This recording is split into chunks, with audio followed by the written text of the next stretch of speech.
So hang with us. Marlins and Brewers are coming up.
Waiting in the wings right now because right now center stage is, well, it's wet.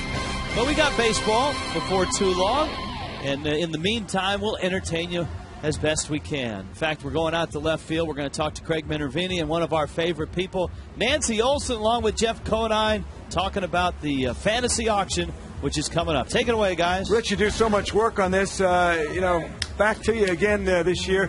5th annual Nancy Olson, good to see you, Executive Director of the Marlins Community Foundation. The event's coming up a couple of Fridays down the line. This month, though, June 25th, it's all of a sudden, you can see some light at the end of the tunnel. Tell me about this year's event. This year's event, it's for the first time we're going to have it on a Friday. We normally have Friday nights for fun, right. So it's going to be lots of fun on this Friday. It's our 5th annual fantasy auction, and last year we raised nearly $100,000. Wow. And both Tommy and Rich really work hard to help us make this a success. And so do you. And Mr. Conine here has just said that he'll put something in the auction. So we'll have lots of surprises in store.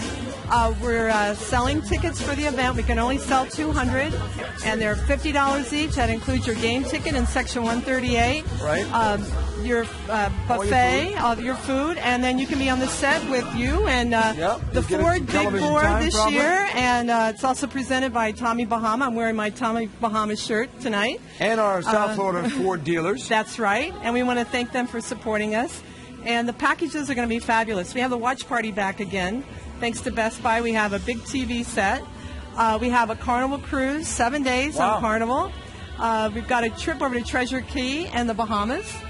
It's a great trip. Andre Dawson has thrown in a package where we'll have dinner at his restaurant, and he'll join the lucky winners for dinner. And, of course... and he's going to sign, you said, at 4? He said he would sign 4 Hall of Fame baseballs and sign it Andre Dawson, HOF 2010. I'm in the UCLA Baseball Hall of Fame. I'll sign 4 baseball for you, too. Okay. We'll take that. Well, you're Mr. Marlins, so we'd love to have that. Yeah. And, of course, play golf with Tommy. Yep. And it's amazing. She's doing this off the top of her head. These notes and then have none Chris of that. Volstad is going to go up in the blimp this year with the lucky winners. So is that right? Yeah. And if his head went through the top of that blimp, we're in it's trouble. Not made for 6'7" guys. Yeah. Oh, that's great. All right, again, let's tell you how you can get involved, and then we'll ask you about the pledge packs. Okay, first of all, it's online. It's online, Marlins.com/fantasy. Buy the $50 ticket. And you can do it right online. That's the easiest way. Or you can call us at 305-623-6497. And a limited amount of tickets.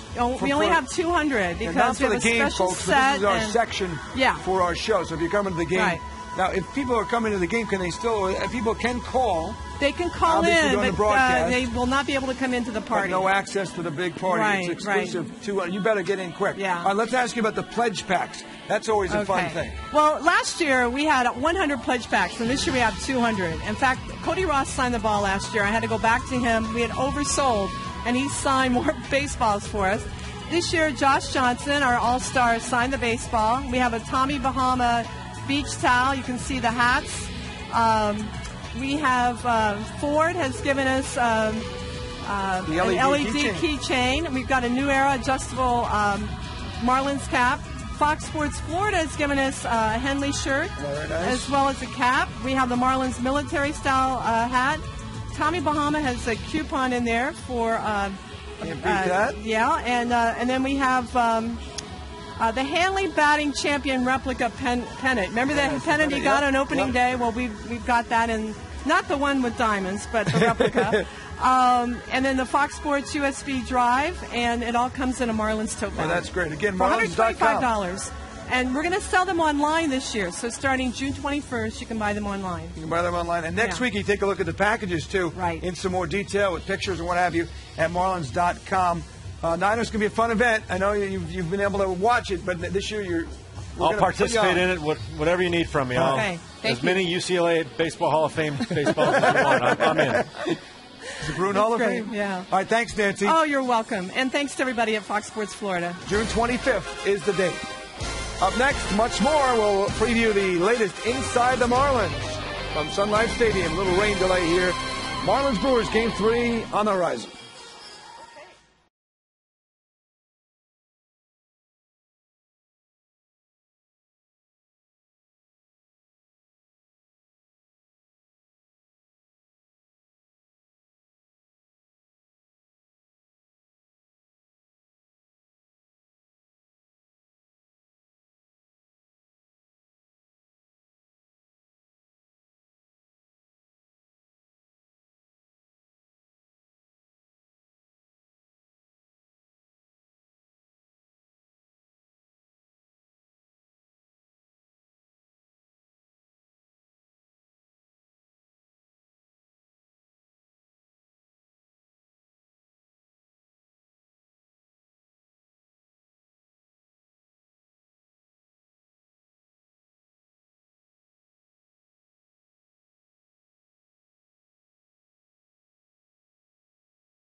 AutoZone.com or call 1-800-947-AUTO. And by Toyota, moving forward.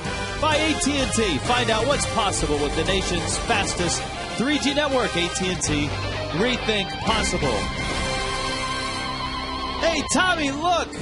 The tarp is off. The Marlins and the Brewers ready to go from Sun Life Stadium. Rich Waltz along with Tommy Hutt, Craig Minervini, Jeff Conine, our entire Fox Sports Florida crew here tonight, getting ready for Game 3 of a 4-game series.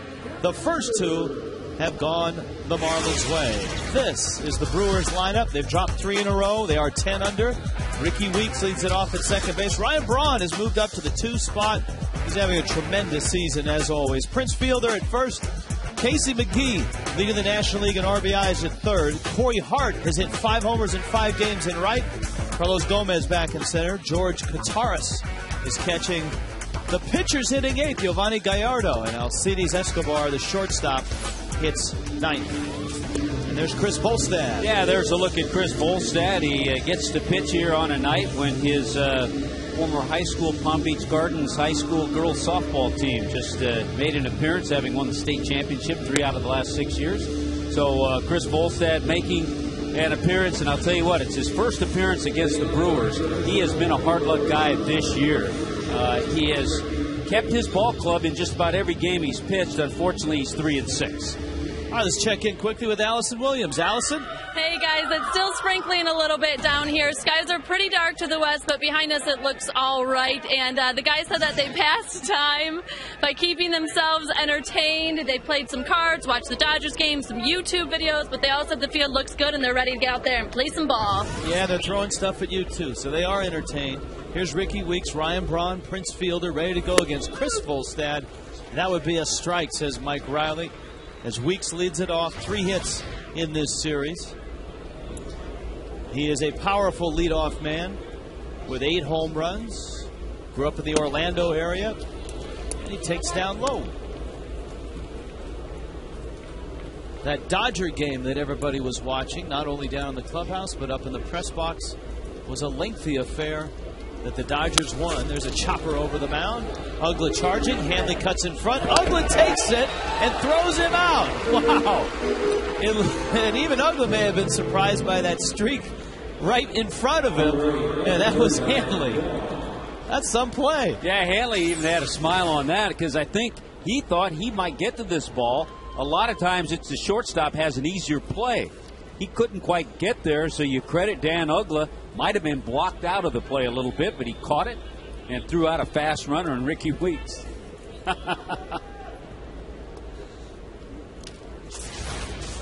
So it's Ryan Braun, who has been his usual self, driving balls in the gap in this series. Got a couple of doubles.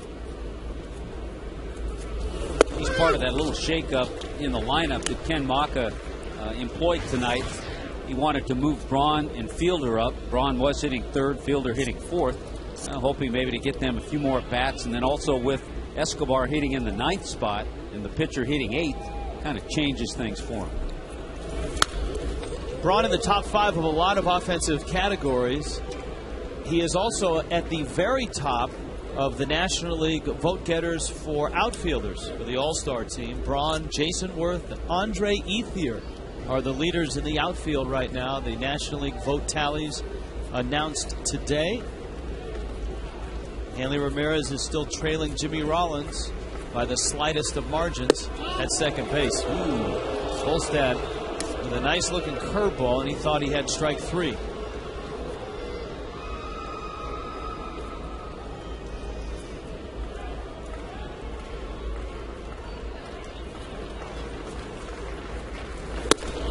Fastball misses in. That's a good pitch after missing with that curveball to try to go in hard with a fastball.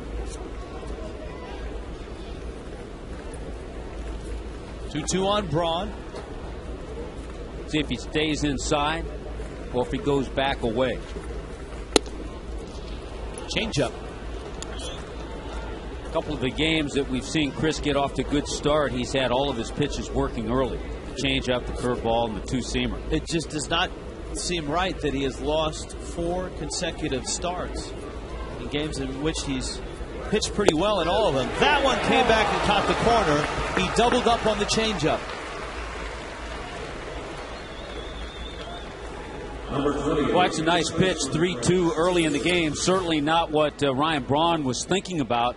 The changeup has nice movement, and it came back. Pitch number 6, and just caught that outside corner. Fox Tracks brought to you by Toyota.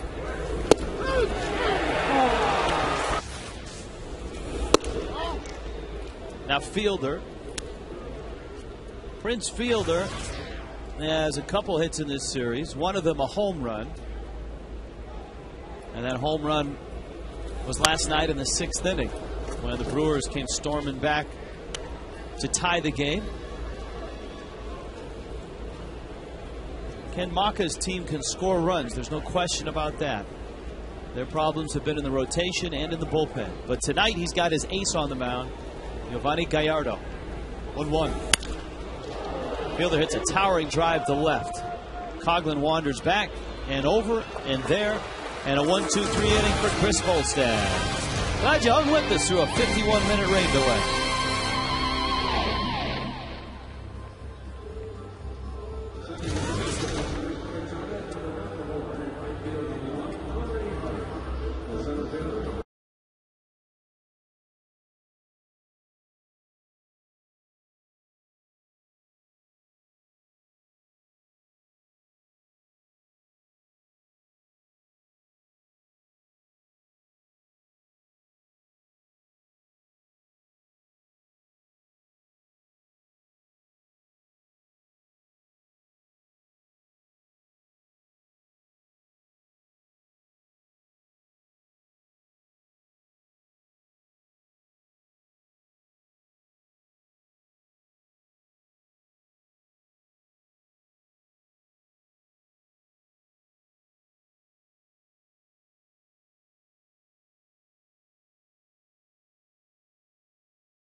In a row, a game over 500. Chris Coghlan leads it off, and Coghlan right now is hot. There's the homestand that he's had. Gabby Sanchez, Hanley Ramirez, Jorge Cantu, Dan Uggla, Cody Ross. Ronnie Polino's had some very big hits on this homestand. Cameron Maybin out in center field. Volstad hits 9th. This guy's a good pitcher, Rich. Giovanni Gallardo, 24-year-old, had an outstanding year last year. Was 5th in the National League with 204 strikeouts, so he is a strikeout guy. 73 and 68 innings this year. And he's a hard-throwing guy, too. He's not a finesse pitcher in any shape or form. And so it'll be interesting to see how the Marlins fare tonight. Coghlan takes down low. He will throw a breaking ball, curveball. And he will dust off a slider every now and then. His 4th pitch, that changeup. Coghlan slices that one down the left field line. Braun is over, and it's foul. Chris went down that same line for a double last night. He doubled down the right field line, he doubled down the left field line, and he did this to center. Boy, he used the entire field in the ballgame last night, and that home run right over that 404 sign is 3rd home run of the year. Chris Coghlan now with 6 doubles, 3 home runs, and a triple.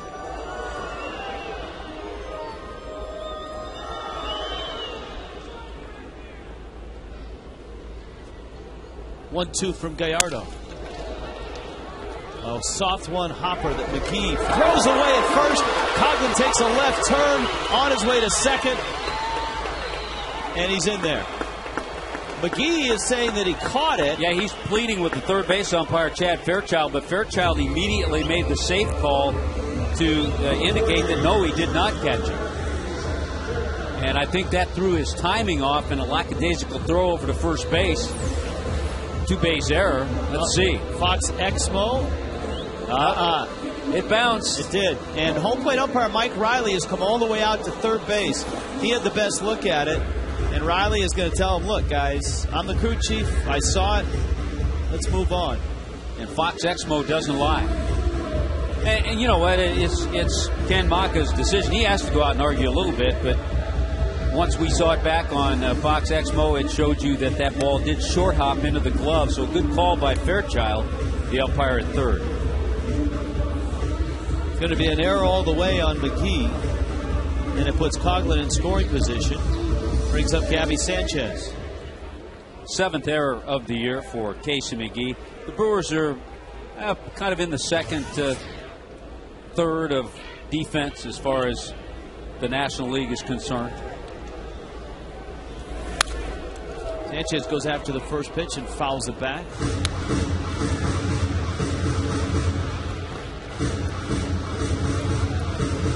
Gabby, a couple hits in the series. He's had Coghlan on base a lot in front of him over the last 3 days, which is nice. Doubled and walked and had a sacrifice bunt in last night's game. Did a little bit of everything. He misses that fastball. It's 0-2. Gabby usually does a pretty good job with an approach in this situation to try to move the runner. And I think with 2 strikes on him and a hard thrower, it makes it a little tougher, and sometimes you have to go for yourself now once the count's 0-2. Lines it into right field, base hit. What an approach.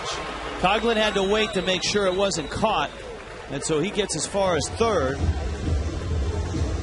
But Sanchez punches it into right field. The Marlins are set up first and third. Boy, a mistake by Gallardo. The big breaking ball hung up and out over the plate. Gabby stayed back, thinking the other way because he was, and hit it sharply and on the line into right field.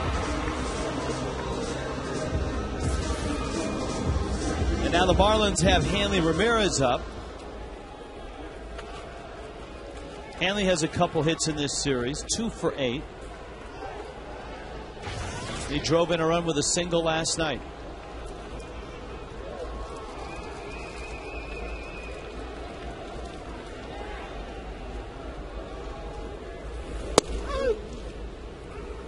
There's a slider for a strike, and it's 0-1. Gallardo's year last year, as you see Freddie in the dugout, 13-12. His ERA was under 4.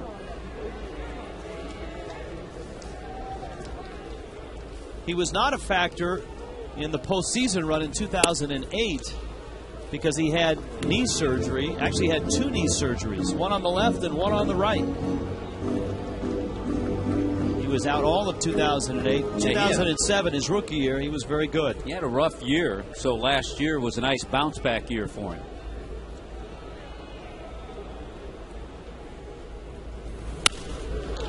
Slider and a pop-up.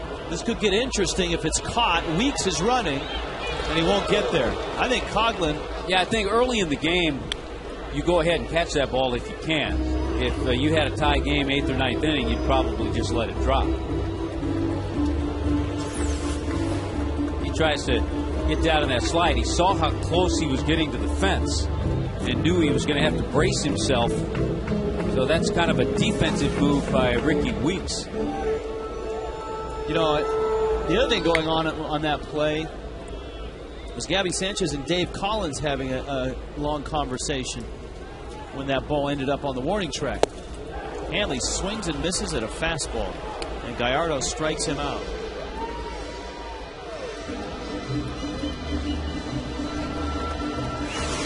Here's the defense tonight for the Brewers with Ryan Braun, Carlos Gomez, Corey Hart, Casey McGee, Alcides Escobar, Ricky Weeks, Prince Fielder around the infield, and George Kataris we've seen behind the plate every game in this series.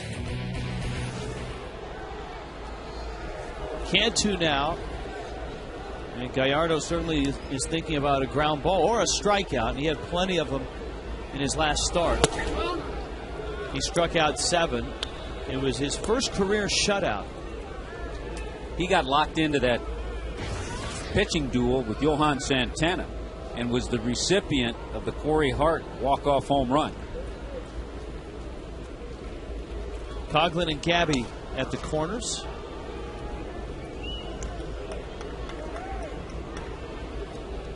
Yeah, those 9 innings, 8 hits, obviously no runs, a walk, and 7 strikeouts. He threw 121 pitches. So he's coming off a high-pitch game. Cantu hits a high fly left. Braun doesn't see it. Now goes back.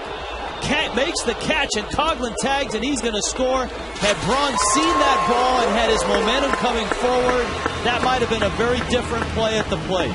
Well, you could see the helplessness out there. Ryan Braun, with the game starting a little bit later, it's twilight time, and his shortstop, everybody was trying to help him out. Look at Escobar, but Braun came in a little too far. Now he's backpedaling, he's on his heels, so Chris Coghlan alertly saw there's no way Ryan Braun can get much on this throw. Once he backpedals, he knows he can tag up and score. So a good heads-up base running by Chris Coghlan. And another RBI by Jorge Cantu. Cantu now with 41 on the season.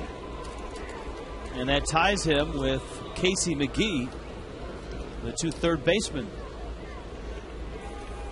in this ball game, atop the National League list. You know, the guy who's in second place, he was tied with Cantu, has been on fire lately, is Troy Glaus of the Braves. Well, the rest of the Braves have been on Everybody fire. with the Braves, yeah. In fact, they're going so good that today Chipper Jones had to leave the lineup because of an injury, and Omar Infante stepped in and had a huge day.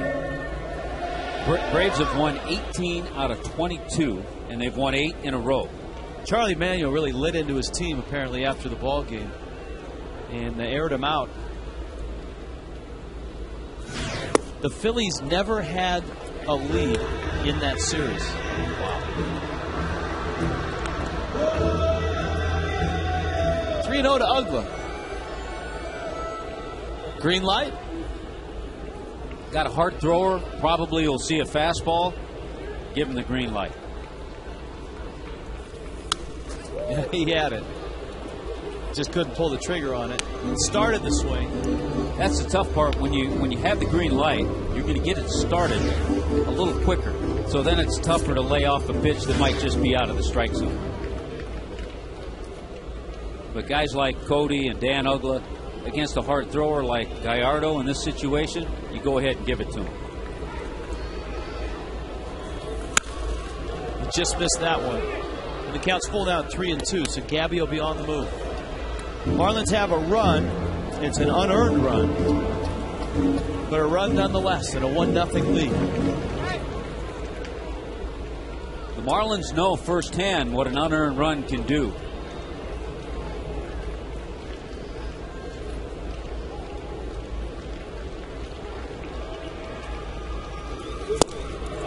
Slider, and he got him.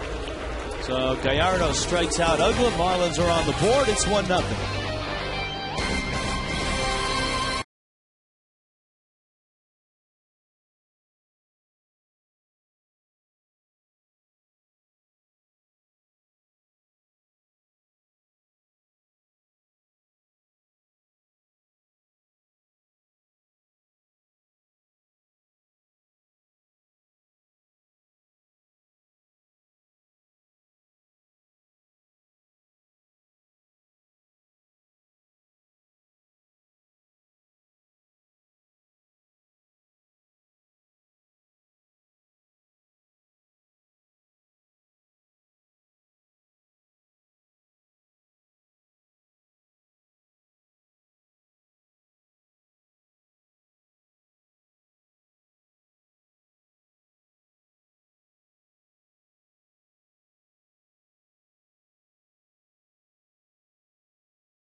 Casey McGee, second inning.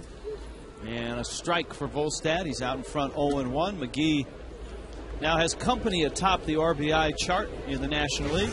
He and Jorge Cantu both have 41. Corey Hart, Carlos Gomez will follow. On a night in baseball where there's a lot of news being made on the field, off the field. That long game in Los Angeles in which the Dodgers won, sending the Diamondbacks to their 10th straight loss. Foul back to the screen. Word out of Seattle that Ken Griffey Jr. has retired. It was announced by the manager, Seattle's manager, Don Wakamatsu, that effective immediately, Ken Griffey Jr. has retired. Here's the 1-2. Oh, and might I add, there's another perfect game going on, it looks like. And that's in Detroit. Armando Galarraga, a Venezuelan right-hander. How far along, Rich? I would go 7 innings worth, partner. Okay. It's 1-0 Tigers over the Indians. Looks like they're headed to the top of the 8th inning. McGee goes down. Galarraga, by the way, in his 7 perfect innings, has struck out only 2. So his defense is doing it behind him. Here are the numbers on Griffey as he announces his retirement. Well, all you have to do is look at those numbers, and I think in the back of your mind you even knew that regardless of that, with all those things, Ken Griffey Jr. is a first ballot Hall of Famer. Hey, by the way, that Galarraga game, he's thrown 64 pitches, 50 strikes. Wow. But like I said, just 2 strikeouts. So somebody's hitting a lot of ground balls in that one. Volstad with a breaking ball outside to Corey Hart. Corey Hart's been hitting a lot of home runs lately. 5 in his last 5 games. 11 in his last 17 games. High fly ball, right field. Ross trots in after it. And Cody has it. Volstad has the first 2 outs of this second inning. You can save your group money and provide them with an unforgettable experience at a Marlins game. Order your group tickets online at marlins.com or call 305-626-SAVE. Ask about special events in June, including Scout Night, all-you-can-eat seats, Faith Organization Night, and more. Marlins Baseball.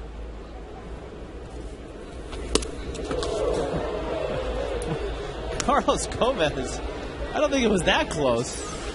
Well, the fact that he was leaning over thinking about dropping down a base hit for a bunt. I'm amazed he stuck the landing.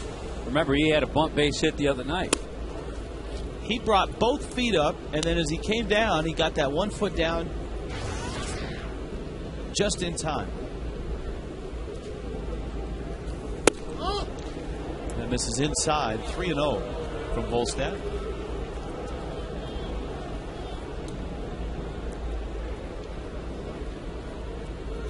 I think the other thing, Rich, and we've talked about it with Ken Griffey, is that he's represented the game very well over the years. Never a cloud of any steroid issues around him, and still put up unbelievable numbers. That was a strike. Front of the plate is where Toyota, Fox Tracks, and umpires call strikes. Popped up behind Cantu. Hanley is there. And he makes the catch. Chris Volstad, 1-2-3 in the second.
two right-handers.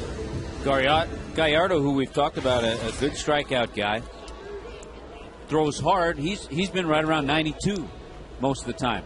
Chris Volstad is throwing 92 miles an hour. Made a good pitch with that last fastball to get Gomez.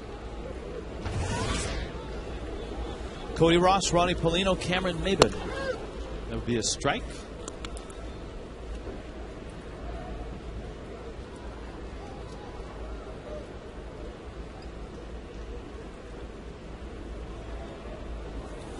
Gallardo actually had signed a letter of intent to play his college ball in Fort Worth at TCU, Texas Christian University.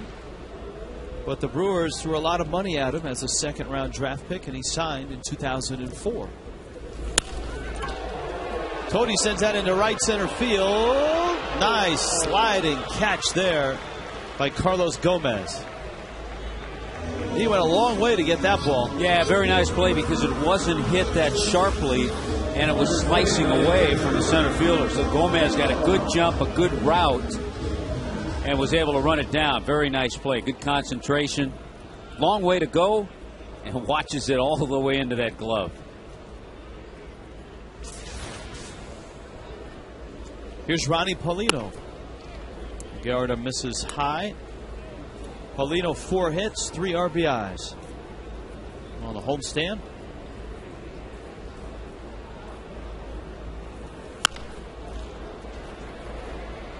A homestand that didn't start out that well for the Fish, dropping 2 of 3 to Atlanta, then 2 of 3 to the Phillies, but they've taken the first 2 from the Brewers. This is a 4-game series.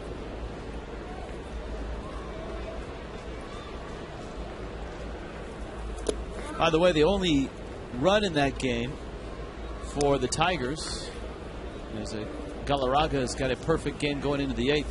It was a Miguel Cabrera solo home run. Boy, Miguel Cabrera having an MVP type season. He's hitting over 340. So Tommy, there's no way that he can, if it stays 1-0, there's no way it can be a perfect game, because remember, wasn't all the 1-0 perfect games, in every one of those games that one run has been unearned? Yes. Yes. Including 6. This would be number 7. Yeah, the 6 perfect games that were 1-0 scores. Each run was unearned, but this one is not. Cabrera hitting over 340, 15 home runs, and Miguel Cabrera leading the American League now with 49 RBIs.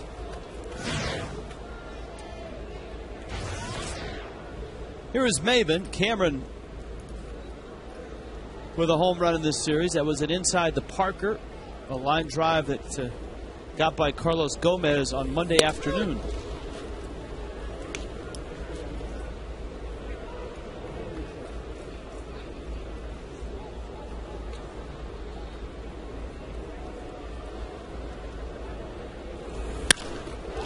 Maybin drives it to right, Hart there makes the catch. Gallardo goes 1-2-3 through the Fish in the second, going to the third, 1-0.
the Marlins, or Muscle Boy, or George Kataris. Kataris, then the pitcher, Giovanni Gallardo, is hitting in the 8th spot. Alcides Escobar. Grounder up the middle. Ugla backhands, plants in the dirt. Gabby digs it. Nicely done by Gabby Sanchez. Good play by Dan to get there and throw a little bit offline. There's the backhand. Plant that back foot. Get something on it, but the throw sailed. And Gabby was able to stay on the bag and pick it at the same time. Good job.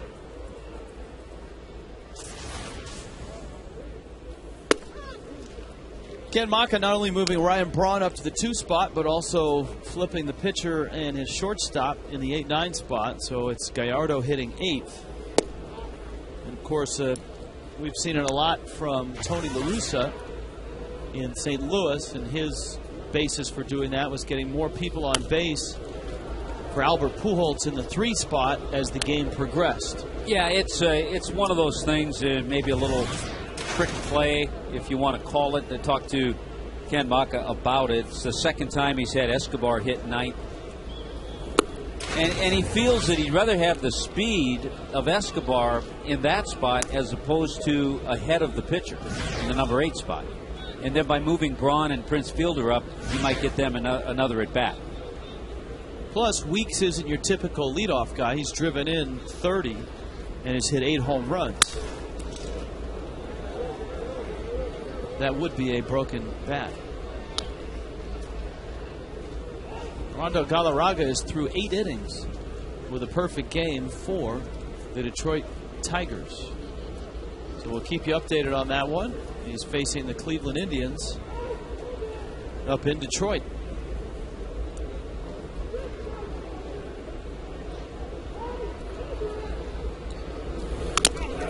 It's a foul ball. It hit Mike Riley as well. It wasn't a foul ball. I think it hit Gallardo and then caught Mike Riley. Ooh. Riley seems to have gotten the worst of it. Boy, that fastball just sailed up and in, and then ricocheted off Gallardo's wrist or hand, and then caught Mike Riley. I thought it hit the knob of the bat, actually, but it's all how you present it. There's the cold spray. That's been around for years. Mike Kozak out. You know what? When they're both smiling, you know that Mike Riley's going to be okay. He's a veteran umpire. Pretty good umpire. Let's listen to it.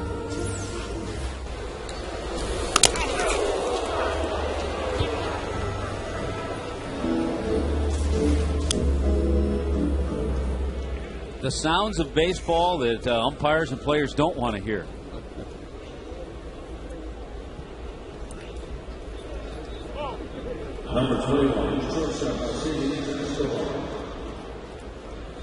So Volstad is fine through the first 7 hitters. Then he runs into the pitcher and he promptly hits him. Escobar in the 9 spot.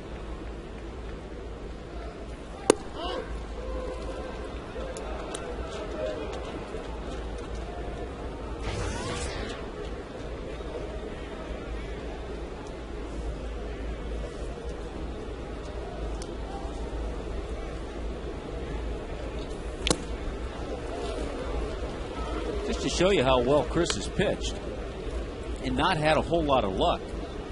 At home this year, his record's under 500. He's 2-3. But his ERA at home's 2.97.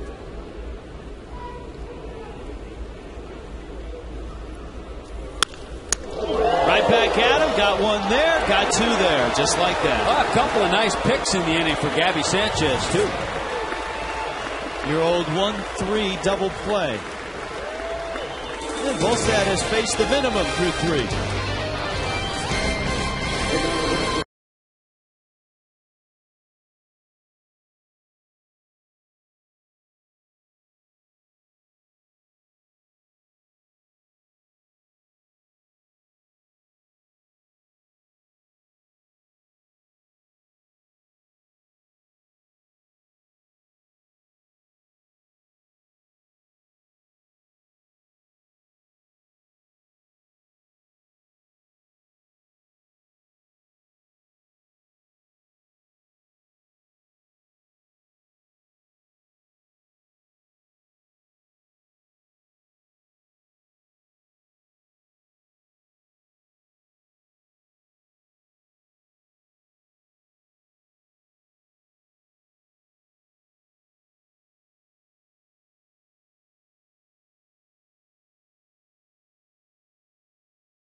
Right away, made the throw and got the double play. Home Depot doing more on defense, and a tip of the cap to Gabby Sanchez as well. Volstad wants to make sure that Mike Riley's hand is okay. It's a nice gesture.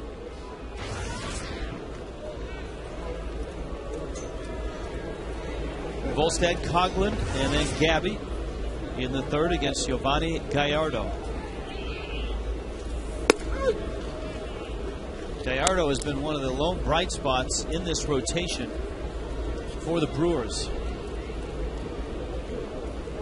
Had a great month of May, as we are in the month of June now, but in May he was 3-0 with a 2.31 ERA.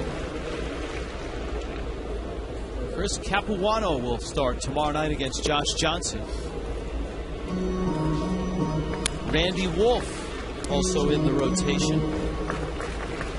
The Brewers head to St. Louis after Thursday night's game against the Fish. Marlins, of course, are headed to New York. 3-game series with the Mets. I think it's kind of an interesting matchup tomorrow night. You have Chris Capuano, who has not started a game since September in the big leagues since September of 07. He had Tommy John surgery, and he'll go up against Josh Johnson, who came back a lot quicker from Tommy John surgery than Capuano does.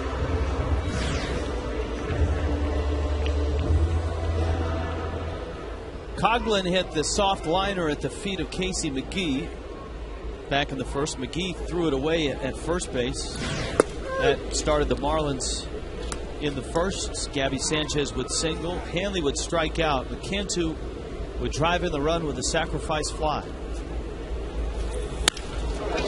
And Coughlin lines one into center field. And the hitting continues for Chris Coughlin. He is now 13 of 35 on this homestand. The Tigers getting their young pitcher a little insurance. Lead 3-0 now in that game. There's that solid swing. There was a time early in the year that pitch right there, Chris had fouled back, and he just missed it. Now he's on everything. Balls that are in, off speed, he's pulling, taking balls the other way. Let's see if the Marlins want to run here. Kataris has not had a good year throwing base stealers out. And the Marlins have kind of taken advantage of that so far in this series.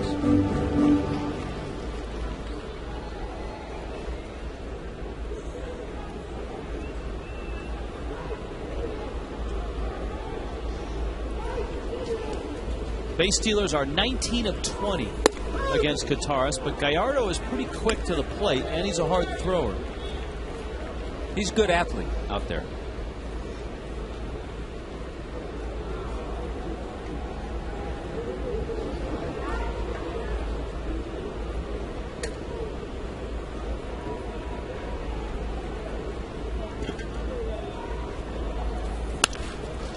Little ground ball. Weeks flips it, and Escobar had Coughlin to deal with. That was a tough play for Weeks because he was trying to get to the ball and get to Coughlin and tag him, then make the throw. He had to make that quick decision. I think he realized he wasn't going to be able to get to the ball and put the tag on Coughlin. How about the scouting report on Giovanni Gallardo, 24-year-old right-hander, live fastball? We've seen that. The 12-6 curve, is he an ace? Yes, he is on their club.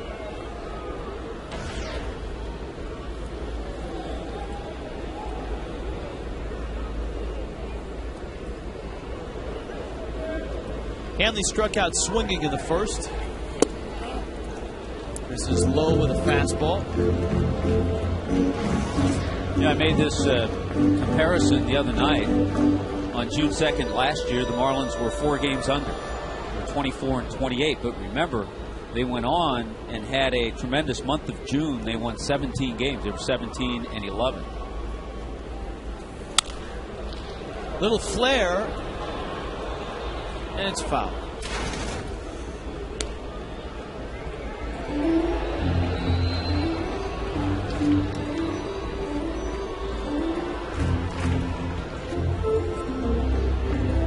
So it's a ball and a strike. And the Marlins trying to tie their longest winning streak of the season. They had that 4-game streak all against the Mets. The Mets tonight are out on the West Coast in San Diego. And they're already in the top of the 7th. It's 1-0 Mets. Boy, did they get a great game pitched last night. Mike Pelfrey won his 8th game, went 8 innings. He's 8-1 with a 2.39 ERA, and it's Johan Santana tonight against San Diego.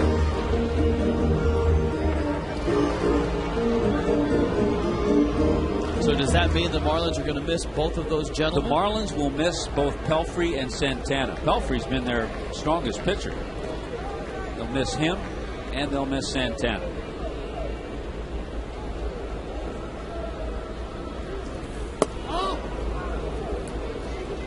Of course, the Mets, they're saying they'll miss Josh Johnson. Yeah, Friday night they'll see R.A. Dickey, knuckleballer. Saturday, a yet-to-be-determined Met pitcher. And on Sunday, Hisanori Takahashi.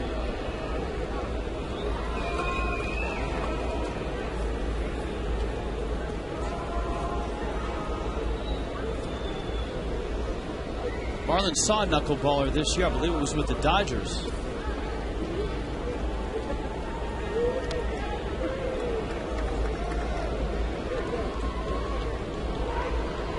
Charlie Hager. Charlie Hager. Makes nice slacks. Nice. The Marlins won that ball game 6-5. They beat Jeff Weaver, who came in relief of Hager.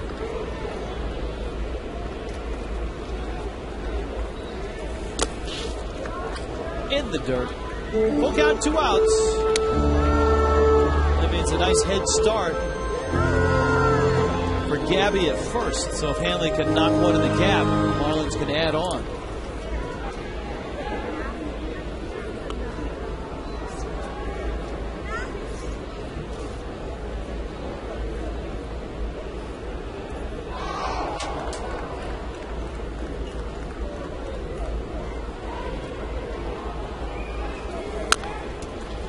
And it's fouled off.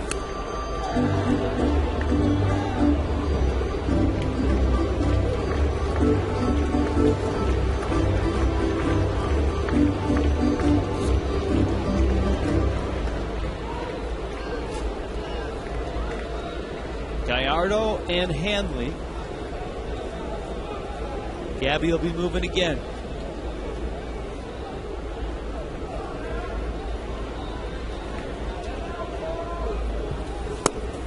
And he lost him. So Hanley walks.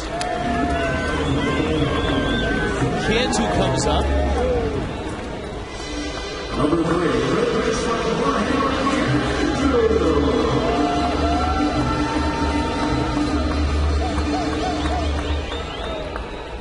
Cantu sacrifice fly was to left field. That scored Cogman.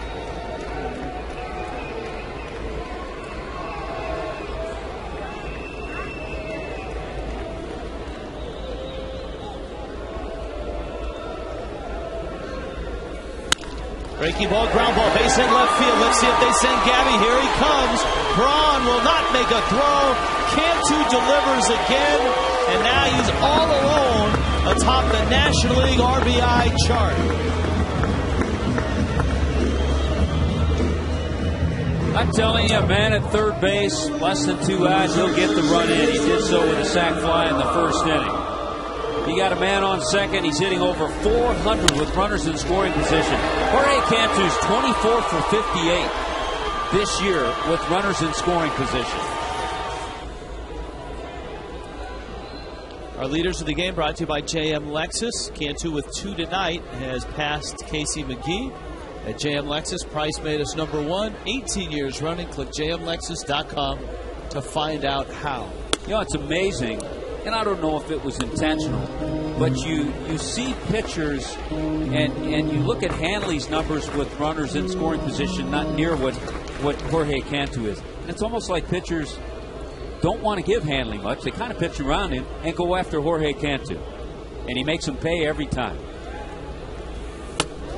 That's off the glove of the catcher. I think it hit Mike Riley in the mask. And the runners are going to advance. Cantu at second, Hanley at third. Did it hit Riley?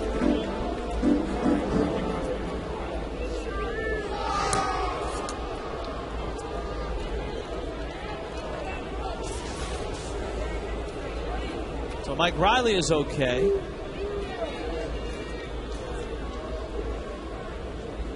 And Uggla's going to get a 2-0 pitch with 2 outs. Cantu at second, Hanley at third. Armando Galarraga just lost his perfect game with 2 outs in the 9th inning on an infield hit.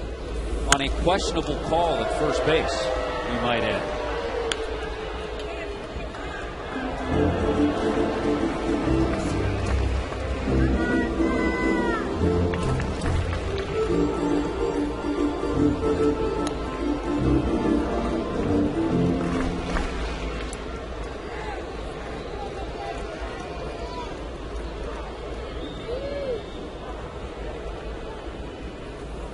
There's going to be all kinds of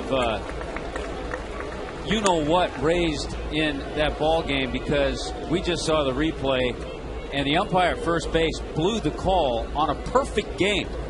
I think that's Jim Joyce at first base. He's not had a good week.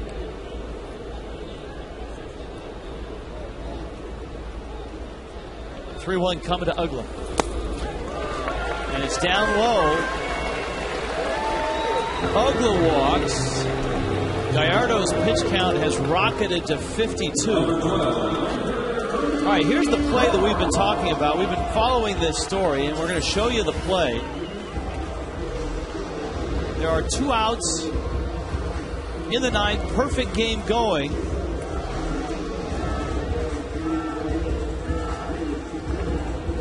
You know, watch his right foot. See if he gets to the base. He's on the bag, and the ball's in his glove. And he didn't bobble it. He can't believe it. Wow. And that's the difference between a perfect game. Well, it's sad when an umpire upstages a perfect game on a call like that. We'll get back to business here, but that's a shame in that ball game in Detroit. Cody Ross with the count 0-1. Count is 0-2. In the meantime, the Marlins have a chance to really open things up here in the 3rd inning. Bases filled with Fish, Hanley, Cantu, Uggla.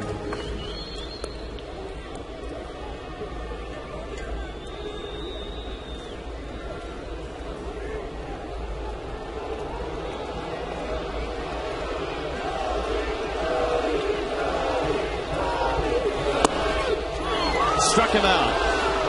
And so the Marlins add a run, and that's it. They leave them loaded and lead it 2-0.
quite a bit. But what's really impressive, these two guys are just 2 of 6 guys from that 2004 team at the University of Miami that have now made it to the big leagues. When John Jay got called up with the Cardinals back in April, he became the 6th. I talked to Gabby about that team. He said of all the teams he played on growing up, even the summer leagues where you get the best of the best from around the country, he said without a doubt that 2004 University of Miami team was the best. Unfortunately, they couldn't get it done in the College World Series, but should be another exciting weekend for Hurricanes baseball this weekend, hosting the regionals. Guys.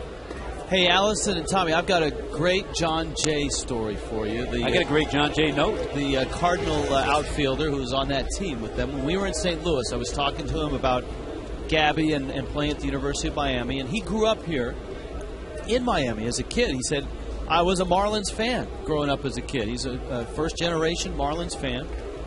Here's the 0-2 to Weeks. He swings, and he misses.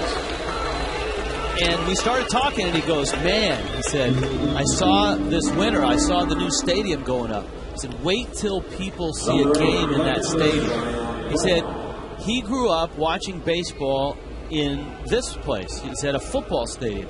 It wasn't until he saw his first big league game, and now he gets to play in all kinds of cool baseball stadiums.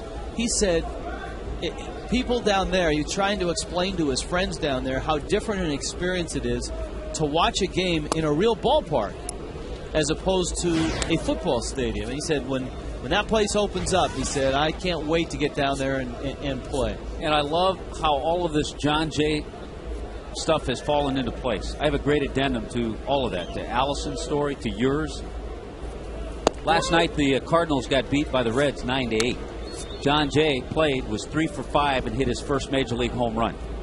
Ah, nice.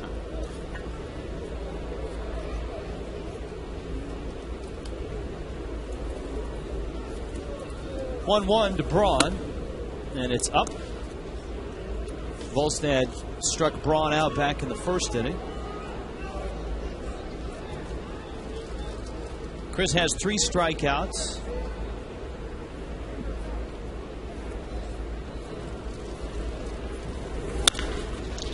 In the hole and through into left field. A base hit for Braun.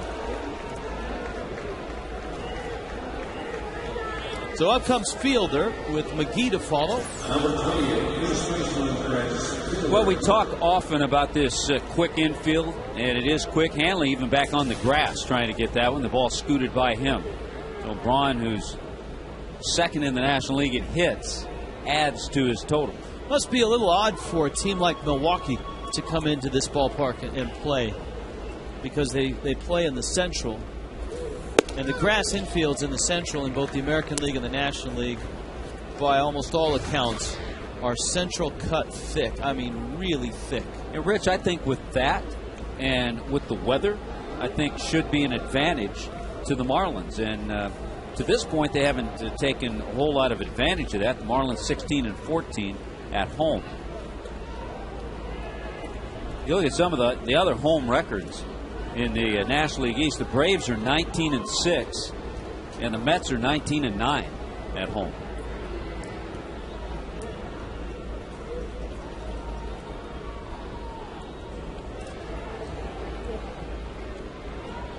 Braun will steal a base if you go napping on him. That one is deep. Coghlan looks up. He's going to go off the wall. Braun is racing for third. Coghlan plays it on the bare hand. Fielder has to stop and turn around and go back to first. So a good play out in left field by Chris Coghlan. Well, what that does, that keeps the double play in order. With Fielder not getting to second. The one thing that Chris did is I watched him, as soon as he realized he had no chance to make this play, he moves back, and the ball's coming off that wall a little differently this year with the scoreboard not there and some signage out there. You're not quite sure. But well played by Chris Coghlan. McGee is up. There's one out. Brewers at the corners.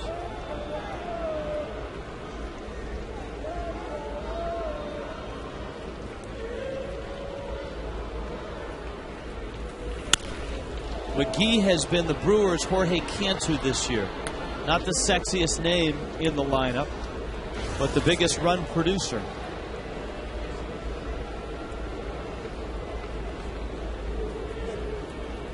He had 41 going into the game. Cantu had 40, and Jorge has driven in both Marlin runs tonight.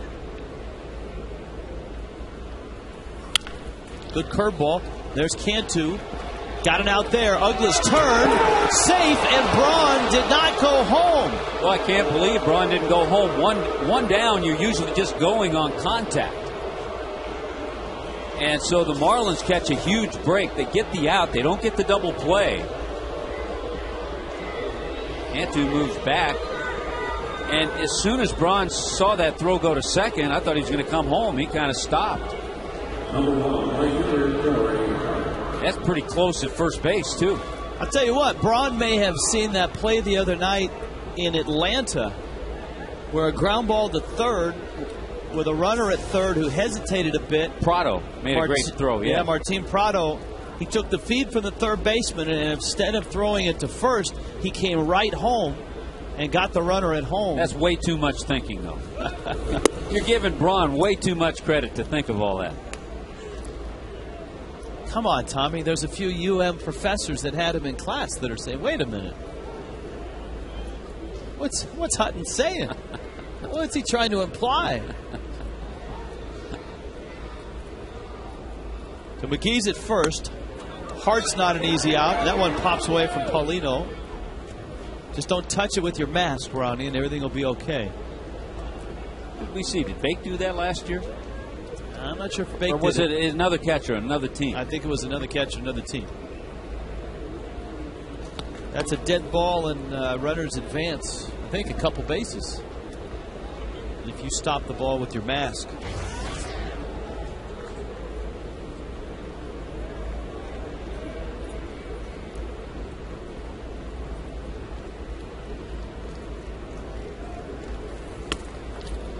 Volstad, this is outside with a changeup. He's got 3-0 on a dangerous man. Yeah, and you got to believe that Corey Hart, as hot as he's been, 11 home runs, 23 RBIs his last 17 games. You got to believe he's going to have the green light. So be careful with this pitch. Threw him another changeup on 3-0. And I think Volstad would rather go after Carlos Gomez. Fourth inning means AT&T trivia time. Let's flip the phone, bring it on, do some flipping.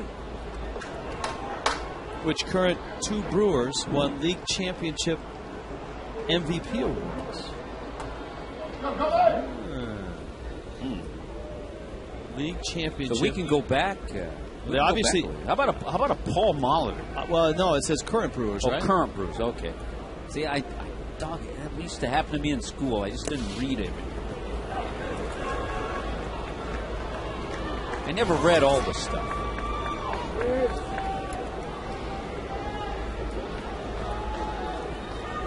Are they players? You're talking current Brewer players, or are they coaches? Okay, players. All right. You got to go Trevor Hoffman.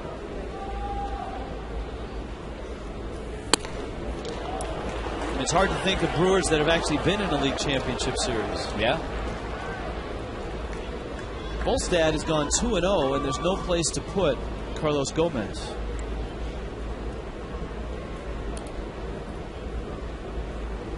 Jeff Suppan?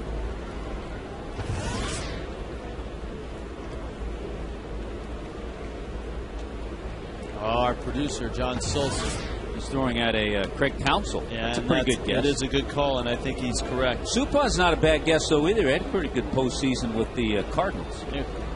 Arizona in 2001. Counsell. Man, what's up with Volstad all of a sudden here? He's gone 3-0 on Carlos Gomez.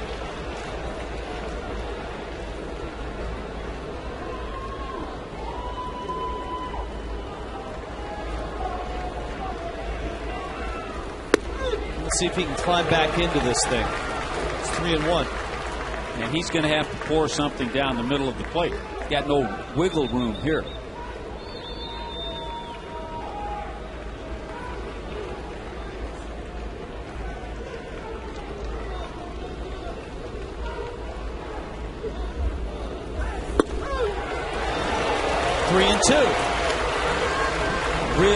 Really surprised that Gomez took that pitch.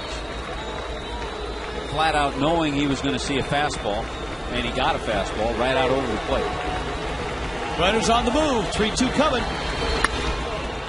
Another fastball. Good velocity from Chris Volstad. That last one, 93. So if you're Volstad and you've just pumped 3 fastballs across for strikes, you pretty much have to stay with that. Keep it on the edges like those last few pitches have been. ground ball. Cantu has it, fires across. Almost got him in the lights, that ground ball. And Volstad pitches out of it. Leaves the bags loaded in the 4th. Nice play by Cantu, who's having quite a night. He's knocked in.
Tobacco-free Florida.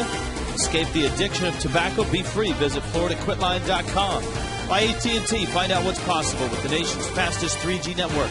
AT&T. Rethink possible. And by South Florida Ford. Visit SouthFloridaFord.com for great offers.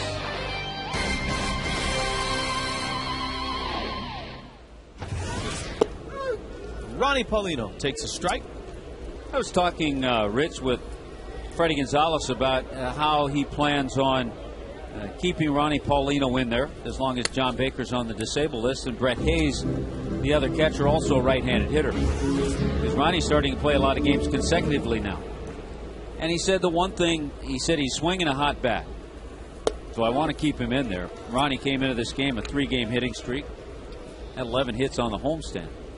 He said when he struggles a little bit behind the plate defensively, that'll tell me a little bit that he might need a day off.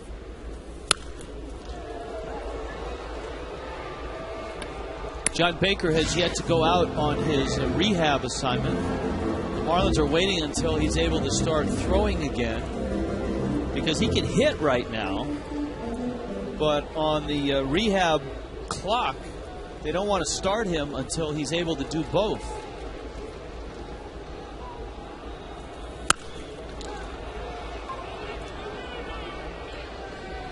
Weeks.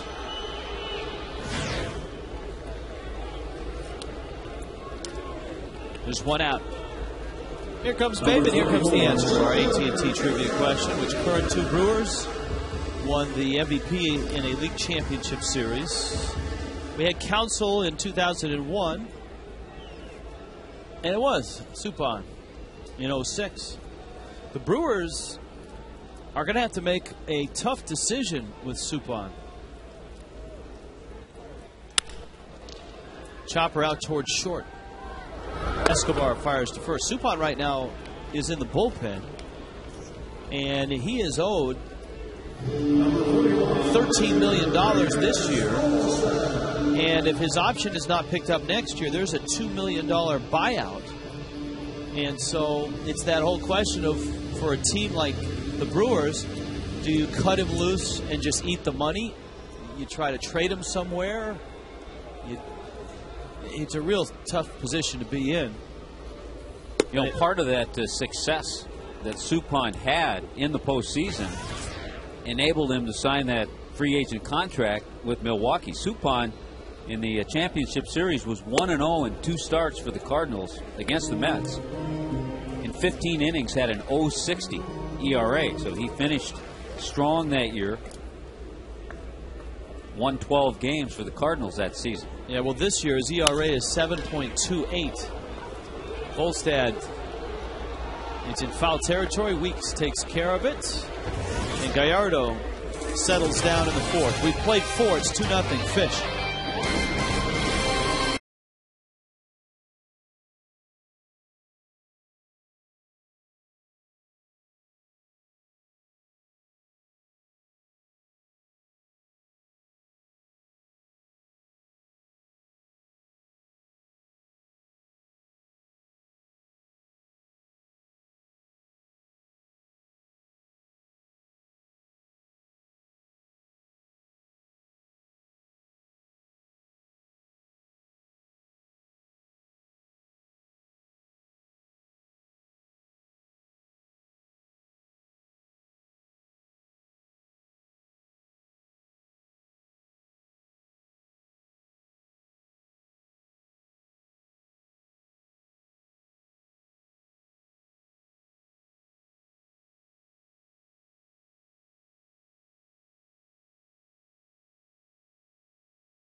Reserve your spot in line.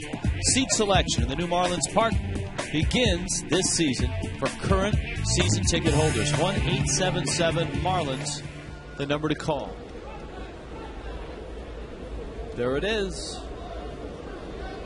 132 games left in this place in the regular season. We won't have 51-minute rain delays as we had tonight.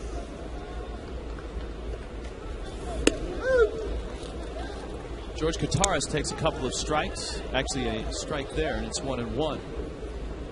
Kataris bounced out. He's followed by Gallardo and Escobar.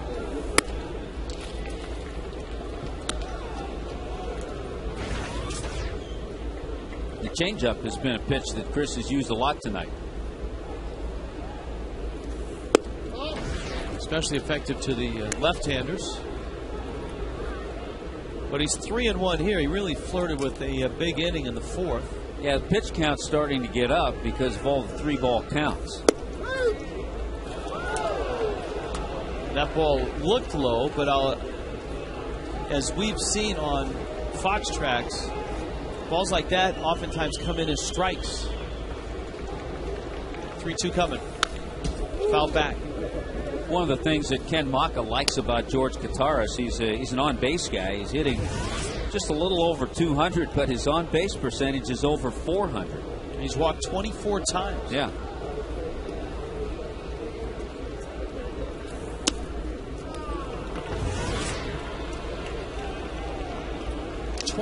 Times.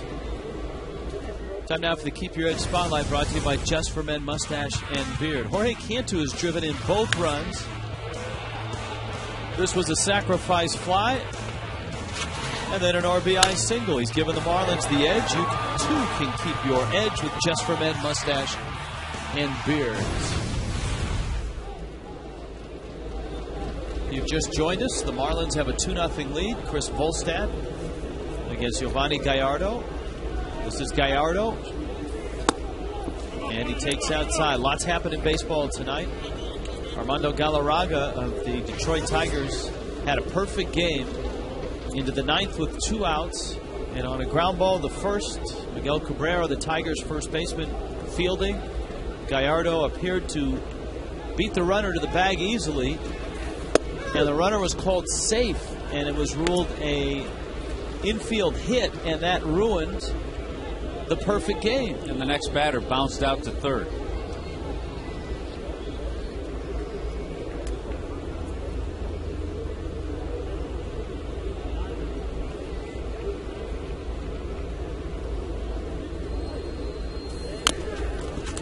That bunt is foul. Here's a look at that play that everybody in baseball is talking about now. What's on the bag? Ball's just about to go in the glove, and he has it. And to me, it's got to be more of a definite hit in that situation. And he was out anyway. And Jim Leyland went berserk, and well, he should have. He went more berserk after the game was over. I'll tell you what. If a manager screws up that badly, he gets fired. If a player screws up badly, he gets sent down to the minor leagues. If an umpire screws up badly, and a lot of them have this year, they're still here. Here's the scene after the ball game as Gene Lamont, the bench coach of the Tigers, trying to restrain Leyland. There were a few other Tiger players. Galarraga, to his credit, he handled it very well. Calm and cool. A lot better than I did, I think. I would pay money to see that. If you were, say you were in Miggy's spot spot I were at a Tiger first base, broadcaster right now, I'd be climbing out of that booth. I would be reading in the morning, Major League Baseball has suspended Tiger broadcaster Tommy Hutton for jumping on the home. See, I can get to suspended, but the umpire doesn't. Jumping on the home plate screen, shimmying down onto the field, and dashing out to first base. Runner goes, taken inside. Paulino's throw is not in time. Guys, I was watching that. I think it was your favorite umpire, too. Jim Joyce. Yeah, it was Jim Joyce. Did you see Cabrera? Cabrera reacted as if he got the out, too. He didn't even notice that Joyce called him safe. Yeah, I think everybody at Comerica Park reacted that same way. And what a catch in center by Austin Jackson.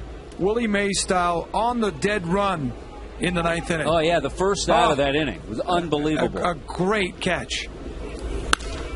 Ground ball short, hops up to Hanley. His throw to third is in time. And a gamble by George Kataris.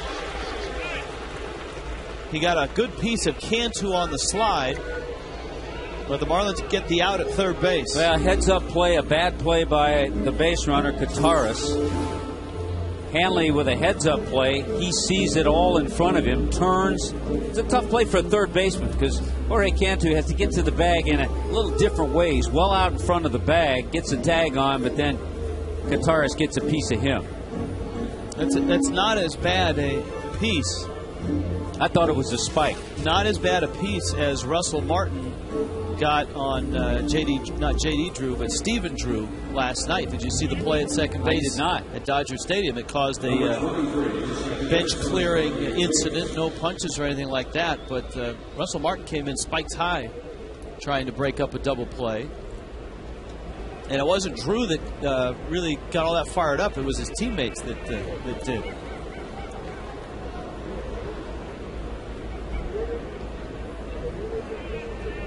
Weeks now, a threat to run at first, and he's running. Escobar had a good jump. Well, it looks like the Brewers are taking advantage of Chris Volstad being a little slow to the plate. Kataris, the catcher, stole a base. He nullified that with bad base running, trying to go to third on that ground ball to Hanley.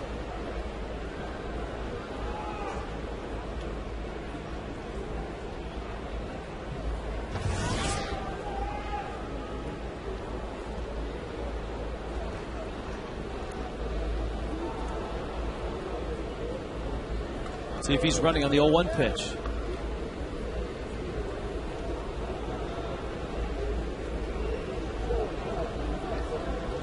Nope. Ground ball, Hanley. Short way to Ugla. In time. Volstad has done a nice job of pitching around trouble tonight.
Like it when you don't have to answer the phone and get guys up. You can just kind of relax and watch the game, can't you? Yeah, it makes it a lot easier. Now, your bullpen over this homestand has come together nicely. I know there was a flurry of activity. A few guys called up. Taylor Tankersley coming up. Jay Bente has been up, but for the last 4 or 5 days, everything has been nice and tight down there. Yeah, the guys have been performing really well, throwing strikes and getting outs, and it's made it a lot easier for us. Hey, Reed, how important is it, because people hear us talk about this, how important is it for the guys down there, and it really seems to be a little more defined lately, for the guys down there to have their role, to have an idea of when they're going to come in? How important is that? I think it's very important, and it's sort of shaken out for us as the season has gone on.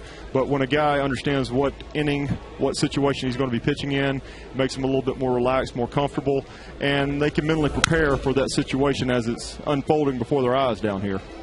For you, it's always nice, I think, for an organization to have a bullpen coach that is also a pitching coach. And you've been a pitching coach in the Marlins organization for some time now, and the prospects like the Chris Volstads and the Josh Johnsons, you've had a chance to work with them in the minor leagues.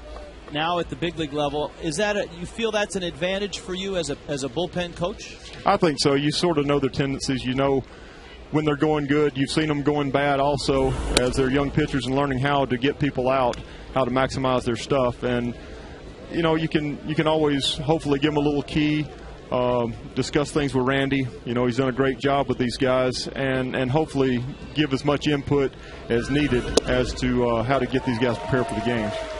Chris Coughlin walks to open up the 5th inning. How much, Reed, can you tell in a pitcher's warm-up session before the game, a starter, how much can you tell what he might take out there on the mound? Well, that's been a tough question, because sometimes you'll see guys and you'll think, goodness gracious, I don't know if he's going to get out of the first inning and go out there and really do, you know, throw a gem of a game. And then you see guys lights out, and times they scuffle throughout the game. You know, it doesn't necessarily translate from the bullpen out there to the mound, because once the adrenaline starts kicking in, once you have a hitter in there, things seem to change a little bit. And sometimes it tightens them down, and they get a little sharper out there when they're on the mound. How was Chris tonight? Chris was really good down here in the pen, and hopefully he'll continue it out there. He's throwing up those 5 zeros, and let's keep doing it, I hope. Gabby Sanchez takes outside. The guy that's had to make the biggest adjustment, Reed, in terms of routine, has been Clay Hensley, and he's been absolutely terrific for the Marlins this year. Talk about his transformation from starter in spring to long reliever to all of a sudden a lockdown eighth-inning guy. Yeah, Clay's been outstanding. I mean, watching him in spring training, we're slotting him for the 5th spot. We had the trade. We bring over Nate Robertson, and Clay slides into that long relief role. And every time he took the ball out there, he did the job. He's done an outstanding job for us in every situation. And then as the hot hand, he has earned that right to be that guy out there to set up Nooney. And he has continued to do well, and you know what? The numbers speak for themselves for him. I spoke to him the other day about his routine and how he's had to change his routine in terms of making sure his workload didn't get overheated too much. Yeah, I mean, the amount of throwing he does as an eighth-inning guy is going to be less probably pregame than he would if he was a long guy. If he goes 2-3 innings, he's probably going to have a day off, where as an eighth-inning guy, he's going to be out there 3, 4, maybe even 5 days in a row. And he has to curtail his throwing, make sure that he gets enough work in before the game, but make sure he saves enough to get us through that 8th inning.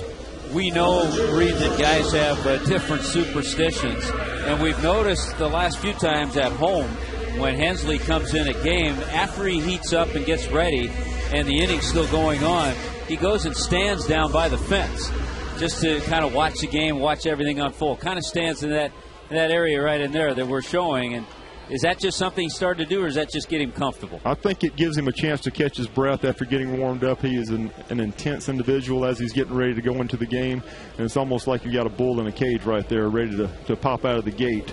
And that's what he's been. He's been out there attacking the strike zone, forcing contact and getting outs for us. And I think that puts him in a time where he can catch his breath a little bit, but also look out there and mentally prepare for what he's about to do. Reed Cornelius, Marlins bullpen coach, kind enough to join us here in the 5th inning. Marlins on top 2-0, 1 out. Chris Coughlin is at first base. Hanley Ramirez waiting on a 1-0 pitch, and it's in the dirt. Leo Nunez has been very good in his second year as a closer in the big leagues. Talk about his growth and what you've seen from him this year. Yeah, Nooney's been outstanding again. He's come out there, he's thrown strikes, pounded the zone, uses that really good changeup that he has, and the fastball is very overpowering at times to these guys. And he's also he's pounded the zone, so he's got him out front on the changeup when he drops that in there, and he knows his role. He knows when we're up, got a run, 2-3 run lead, he's going to be out there. Tie ball game in the 9th, more than likely he's going to be out there, and he's ready to go all the time, and it's really a pleasure to watch. You've had Tank, I think, in the minor leagues, and it's nice to see Tank back and healthy, and he's really picked things up in the bullpen. No question. It's nice to see. It's a testament to his work ethic.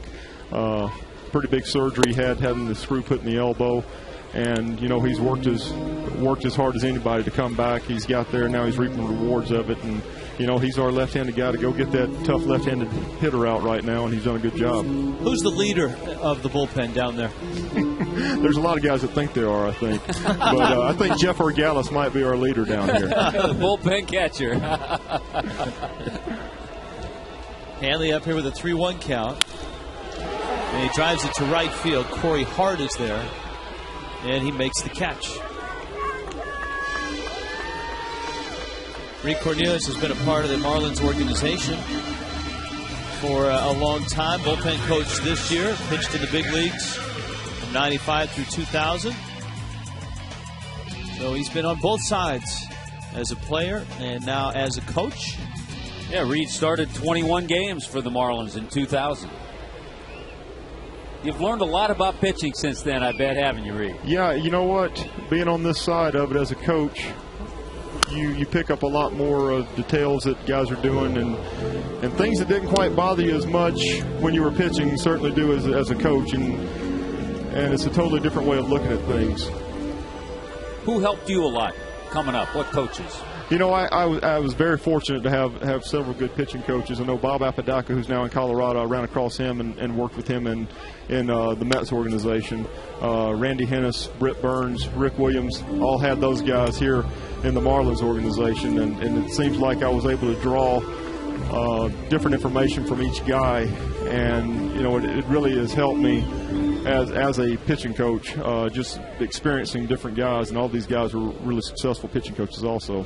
How have the young kids fit in? How has Jay Bente fit in just in his first week in the big leagues? Oh, Jay's been fine. He's a great guy. I had the pleasure of coaching him parts of 2 years down in the minor leagues, and it's really nice to see guys that we've drafted, we've seen grow as a pitcher in our system, and then see the rewards up here, have them out here helping us out winning games in the big leagues. And Tim Wood's another guy like that who was not a high-round draft pick and had to earn his way every step of the way.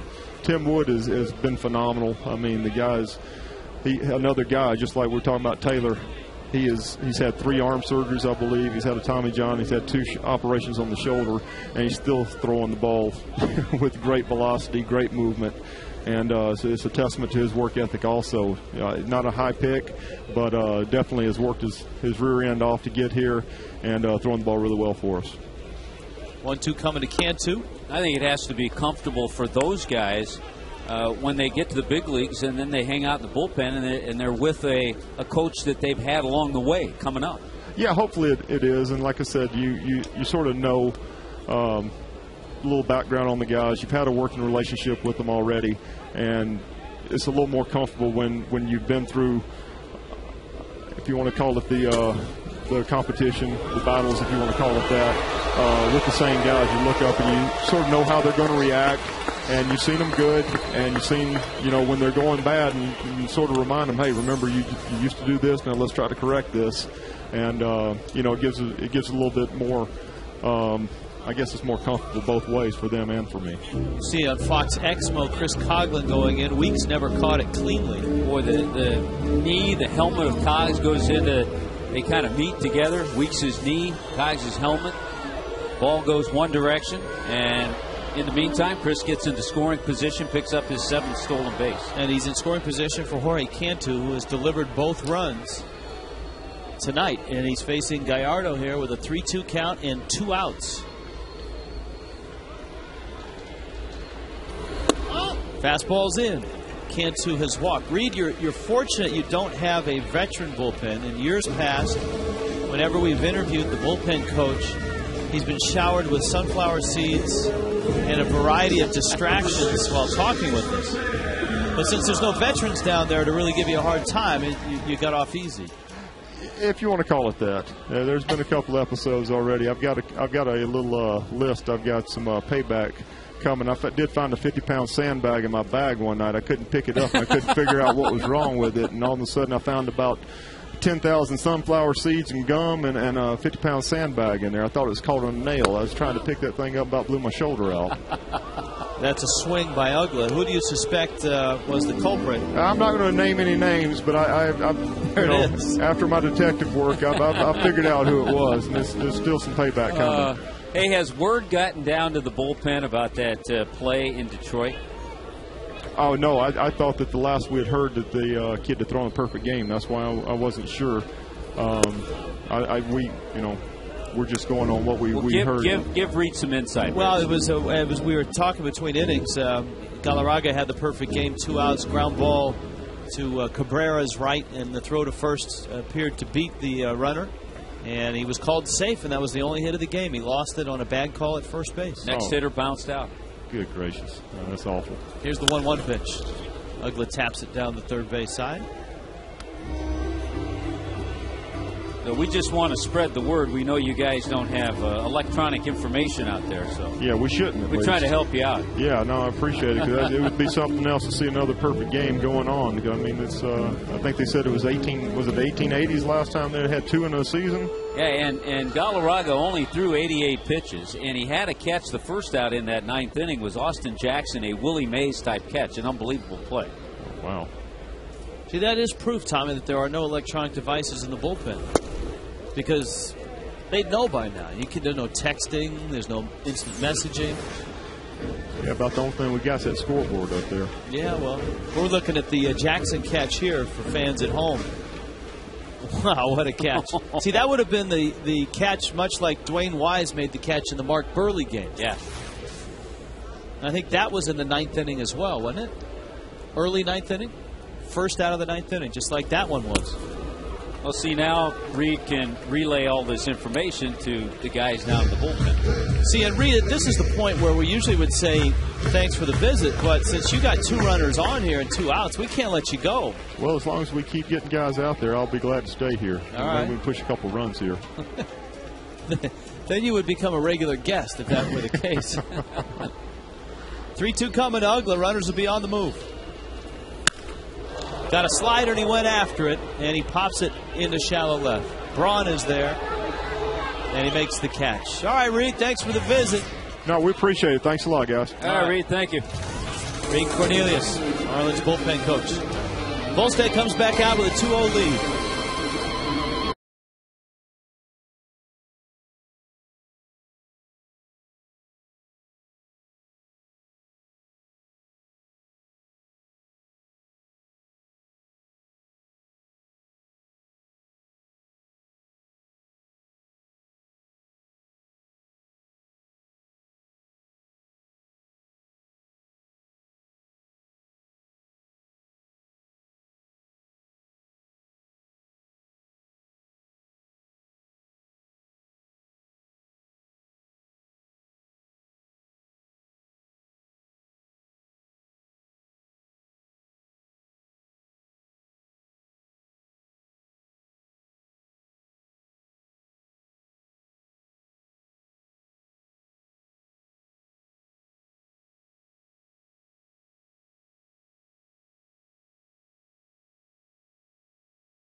Good to see you, Dave. I know you enjoy coming out to the ballpark and even helping out the Marlins here. Huh? Well, first of all, it's nice to see Tony Perez, and he invited me to the ball game to rip it down the numbers. So we had 131 game to go, and I hope the new ballpark been good to the Marlins. Oh, it will be good. Now, you and Tony had such a great rapport, and everybody remembers that watched the Big Red Machine, that great one-bounce throw. Was that Tony encouraging you, or you encouraging Tony to get out there and make that scoop? Well, he told me that try to get the ball to first base. I don't have to reach far for the ball, so I'm going to throw it to first base 1/2. So I make it easy for Tony because he was getting old, so I make it easy for him. Did Sparky ever say at first, "What are you doing?" And you said, "Well, it works on the turf." The first time I did it, he kind of said something to me, but when he saw the play work, he stopped and said something to me. So every time I get the ball at the hole, I throw it to 1/2 to first base, and that was easy for Tony. Hey, you participated in the first All-Star game outside of the U.S. It was in Montreal in the early 80s, and you were the MVP. That made it's hard to believe today, 19 out of 20 for the National League. Can the NL regain some kind of dominance or at least win its share? Because the All-Star game lately has gone to the other league. Does that bother you too? No, not really, but I remember Toronto still in the league, and Toronto's in Canada. Yeah. So when I went there, and I was the MVP player for the NL. Yeah, for the National League. So I was the first Latin player to be MVP out of the United States. It's good to see you. Enjoys fishing here and spending time at the ballpark, and you look great too. Boy. Thank you very much. Number 13, was he good or what? Back to you guys. Yes, he was. That's for sure. Good stuff. Prince Fielder sends it into shallow right center. Maben is there to make the catch.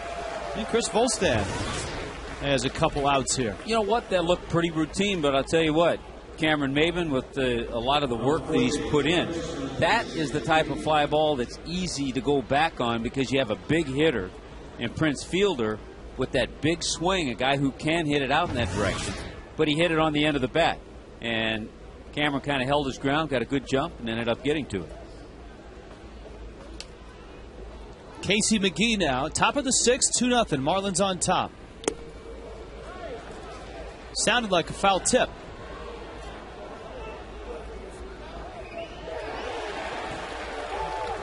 And they're going to say he actually swung at it.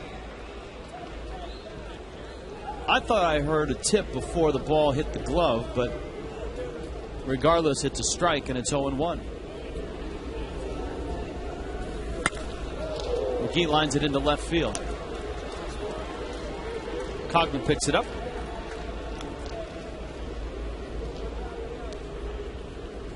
Next Family Sunday is coming up on the 20th. The Marlins and the Rays at 1:10. You can celebrate Father's Day at the ballpark. First 5,000 dads get a Marlins golf set courtesy of Preferred Care Partners. You can play catch with Dad on the field after the game. 1-877 Marlins.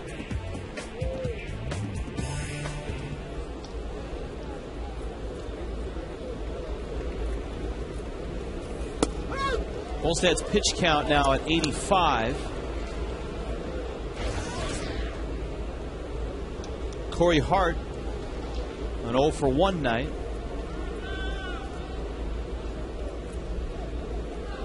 Brewers have 3 hits. Marlins have 3 hits. Remember, this is a game that started 51 minutes late because of rain. Tank in the bullpen. Usually they save those rain delays for getaway night, which is tomorrow night. Both the Marlins and the Brewers have to fly out after tomorrow night's game and get to their destinations. Marlins go to New York. Brewers go to St. Louis. I was kind of looking at the schedule the Philadelphia Phillies have coming up. They have that day game in Atlanta. Phillies are struggling. We've talked about that. They have a day off. Then they open up a series against San Diego, and then the Marlins come to town.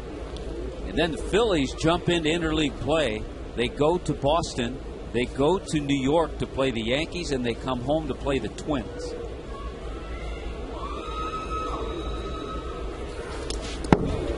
That one gets by Paulino, and is thrown out to second. He is not in time. Ugla kept the glove on McGee as he slid in.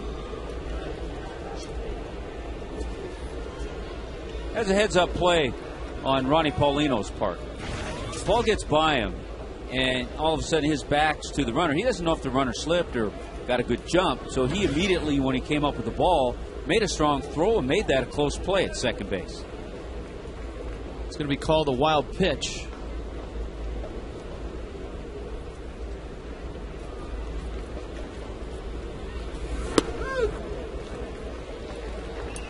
Chris gets a strike, and it's 3-2.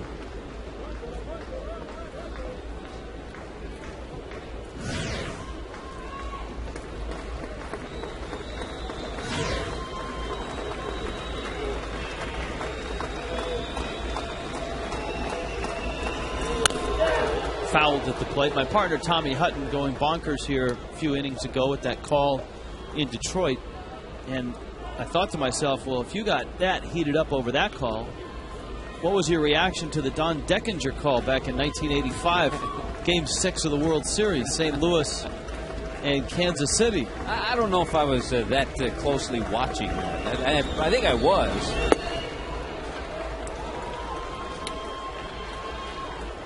Corey Hart down at first. Marlins want to check and see if Tankersley is ready. Gomez is coming up. Kataris is up next. He's the lefty.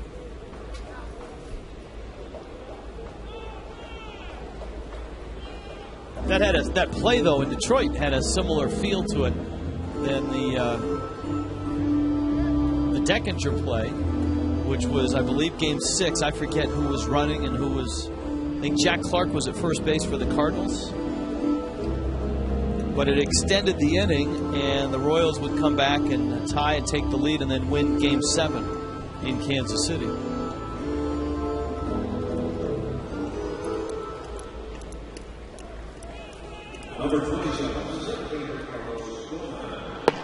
Wood is up. Tank is up. A little different situation, though. You know, I mean, a perfect game. Another one. That would have been incredible. It would have been 3 perfect games within the span of 2 months. Gomez went down.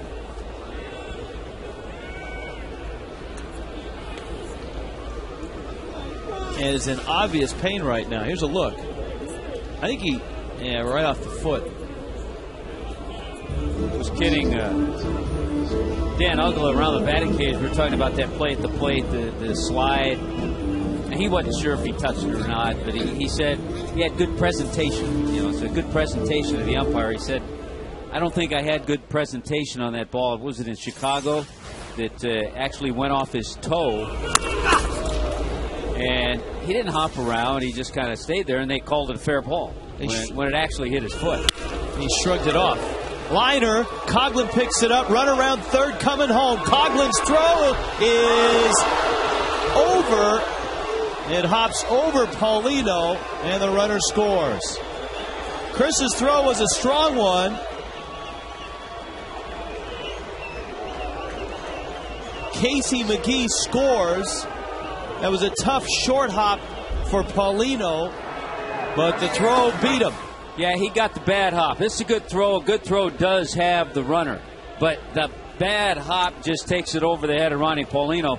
He was set, ready to get the throw. If he gets it, he has plenty of time to set and put the tag on Casey McGee. Fox Exmo. There was a question as to whether McGee touched the plate, and he plainly did. But he also got a piece of Mike Riley there. With Qatar's the lefty coming up, Tankersley's coming in. The Marlins lead is cut in half. It's 2-1. Here's our Marooney called to the pen. When you need a car, truck, or van,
Tight game here tonight. Bottom of the 6th. Marlins up 2-1. Giovanni Gallardo, the ace of the Brewers, facing Cody Ross. Breaking ball, and Ross sends it out Ryan Braun's way. 1 pitch, 1 out here in the 6th inning. Ronnie Paulino and Cameron Maben are coming up. Chris Volstad's night is over, but Gallardo stays in there. I know the Brewers are 10 games under and struggling in the Central, but they are a very different team when Gallardo is on the mound.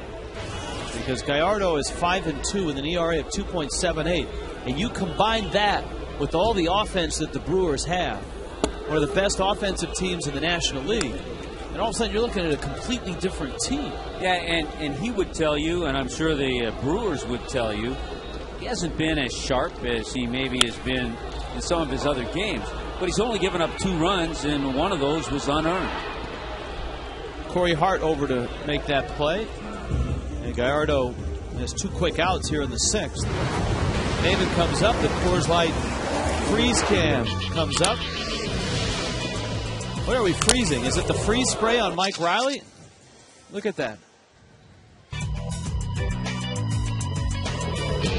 Mike Riley was okay. The Frostbrewed Coors Light freeze cam. And he did get some freeze spray on his hand. Gallardo's still going strong. Good sharp breaking ball. 93 pitches. Volstad threw 93. Maben went. He's behind in the count 0-2. See what Ken Maka does, because Gallardo's his first hitter up next inning when the Brewers bat. There is Sosa. By the way, it was David Eckstein who singled in the bottom of the 9th inning against K-Rod to tie the game and send it to extras for the Padres. That's like David against, well, literally David against Goliath. That ruined 7 shutout innings of Johan Santana's work.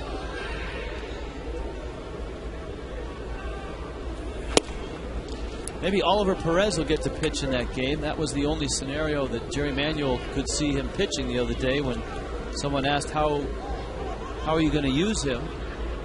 And Manuel, obviously in a tough spot, said, well, maybe if we get an extra inning, 13, 14, 15 inning job. We're headed right in the middle of that. That's going to be an interesting discussion because Perez has refused an assignment to go down to AAA, almost daring the Mets to designate him for assignment and eat a lot of money on his contract. Throw to first and Maben is out. Gallardo cruises to the 6th. We'll see if he's lifted for a pinch hitter when we get back.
Air guitar. Wow.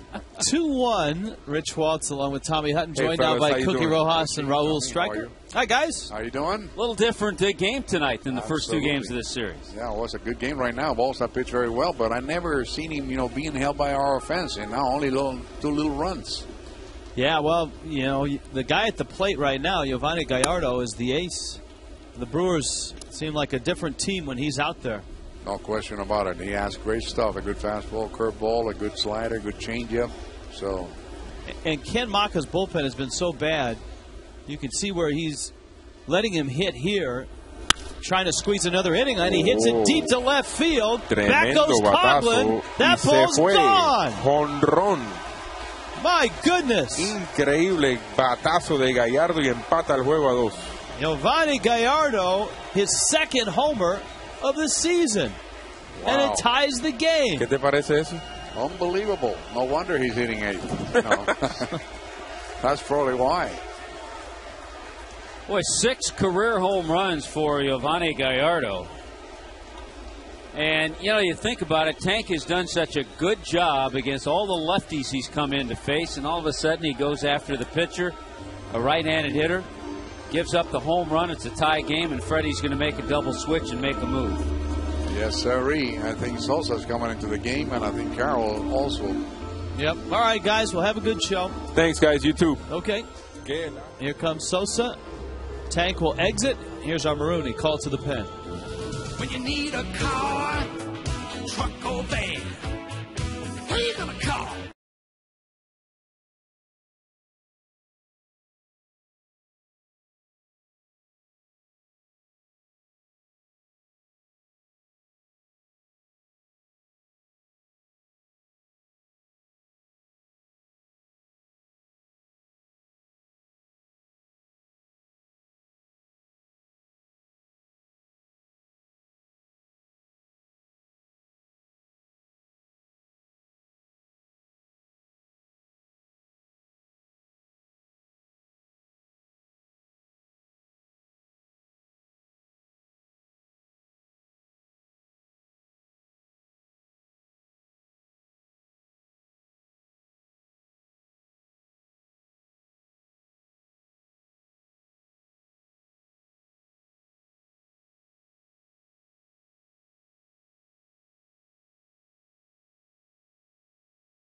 And Jorge Sosa will take over in the 8th spot in the order, which was Cameron Maben's position. And Sosa and the rest of the Marlins pen will try to pick up Tankersley in a game that now is tied 2-2. Now you saw Jorge Sosa's numbers in AAA, a couple of games so far since he's been a Marlin, and he's done well.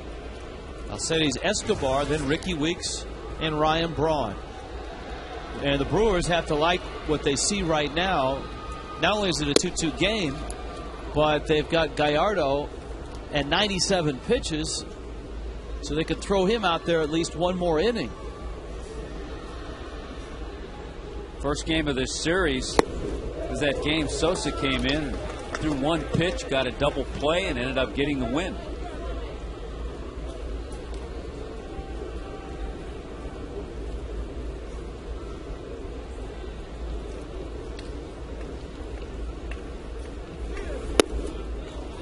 Escobar didn't bite on that slider, and it's 2-2. We've seen him use the slider, good fastball, change up.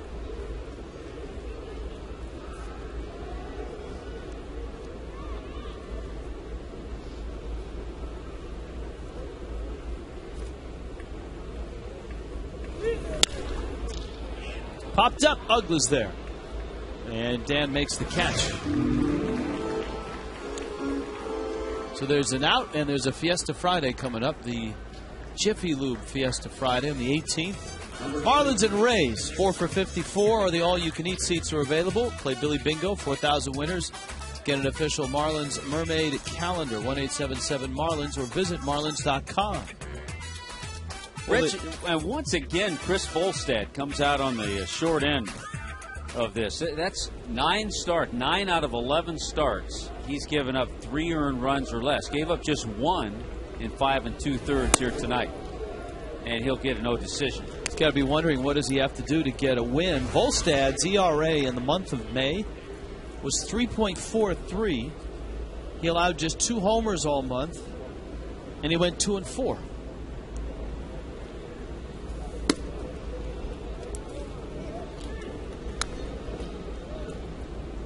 Weeks is a dangerous hitter. A hot hitter coming into this series. It has cooled a bit. 3 for 13. And fouls it back.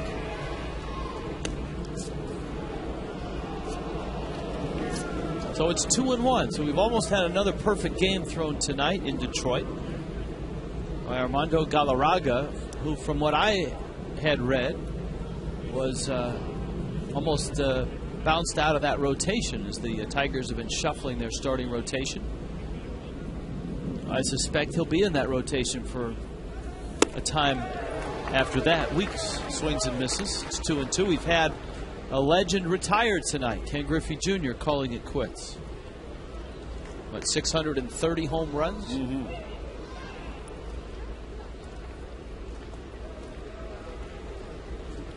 A-Rod will be the next to go over 600. He's at 590 right now. A-Rod and Junior teammates.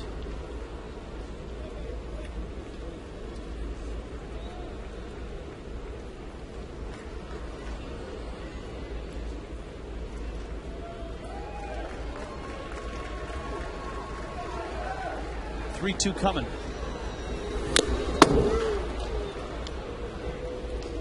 Like a changeup. We saw a 95-mile-an-hour fastball from Sosa. Then he came back, tried to get Weeks with that changeup.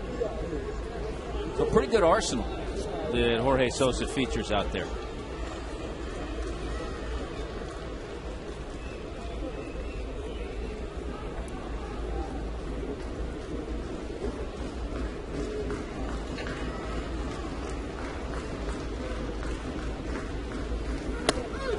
Struck him out.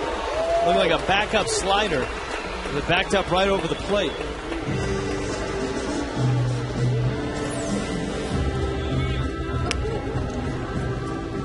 Might have been the changeup, but perfectly located.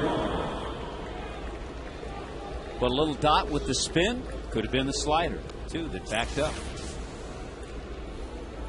Not only did we not know what it was, neither did Ricky Weeks. All he knew it was strike 3.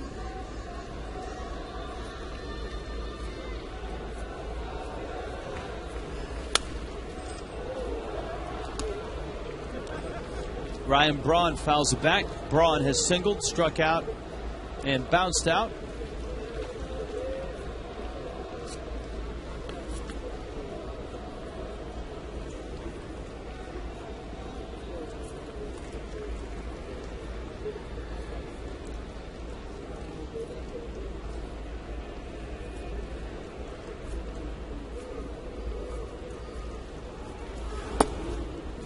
And Sosa missed down low. Some quotes coming out of Detroit in the post-game press conference. We'll get to them after the break. We'll hear from Jim Leland. I would have loved to have heard Jim Leland's press conference. We are going to hear a comment after the break from Jim Leland. Good, thank you. And I'll also give you the quotes from Jim Joyce.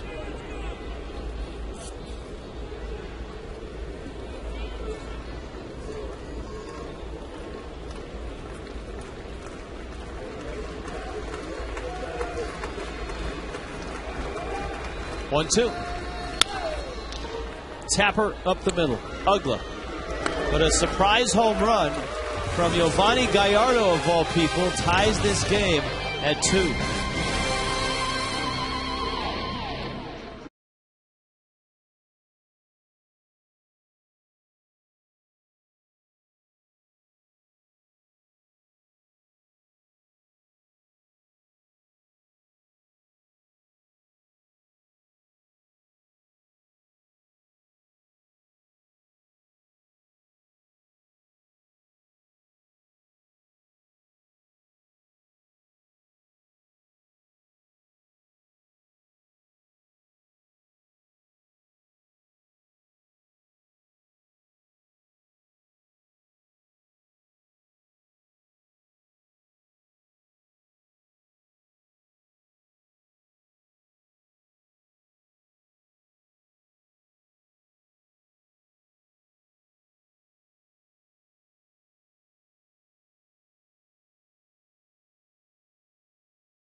Andres Galarraga, or rather Armando Galarraga, the perfect game. He was ruled out by Jim Joyce. Jim Leland met the press after he was called safe, and he was obviously out. Here's Jim Leland. If by chance, Galarraga maybe would have come off the bag or something, then, I thought maybe that was involved. That was not involved. He just felt that he beat it. That was his explanation to me. He beat it. And, you have to accept that, and we do accept it. You don't like it tonight, but, the season will go on, and, it's a shame, but that's part of the game. And this was Jim Joyce's quote: "I just cost that kid a perfect game. I thought he beat the throw. I was convinced he beat the throw until I saw the replay." There's Brett Carroll now, and he goes after a fastball from Gallardo, and it's 2-1. And Rich, with those quotes, that quote from Jim Joyce, nothing more can be said. Joyce had one more quote: "I don't blame them a bit on anything that was said. I would have said it myself if I had been Galarraga. I would have been the first person in my face, and he never said a word to me." Fastball up and in. Yeah, Galarraga, from all appearances that we were able to see, handled that whole situation extremely well. And so did Jim Leland. Hey, clearer heads prevail after he got in the clubhouse. He understands. He didn't like it. And Jim Joyce was upfront enough to say that he missed the call. So what can you say? You can't say anything. It's the human element in the baseball. And I know that technology is creeping in. Instant replay for home runs and fair foul on the home runs, whether it goes in or out, hits something over the wall or not. Check swing. Carroll did not go. We've got the Fox tracks now, where we have a better idea of what a strike. Can really slow it down, and we have the Fox tracks to look at the strikes. Yep. Fox Exmo, everything. Do you think baseball is creeping closer to instant replays on a call like that? Well, there'll be a big campaign for it now, but I don't think so. Weeks makes the catch. Giovanni Gallardo has hung in there. His ball club down 2-1. He homered to tie this game at 2-2. And now he faces Chris Coughlin for the third time tonight. 177 career games. Chris Coughlin 12 homers. The Marlins are 7-4 in these games. And his only 2-homer game, the Marlins lost. It's a Toyota trend that I'm not quite sure I like.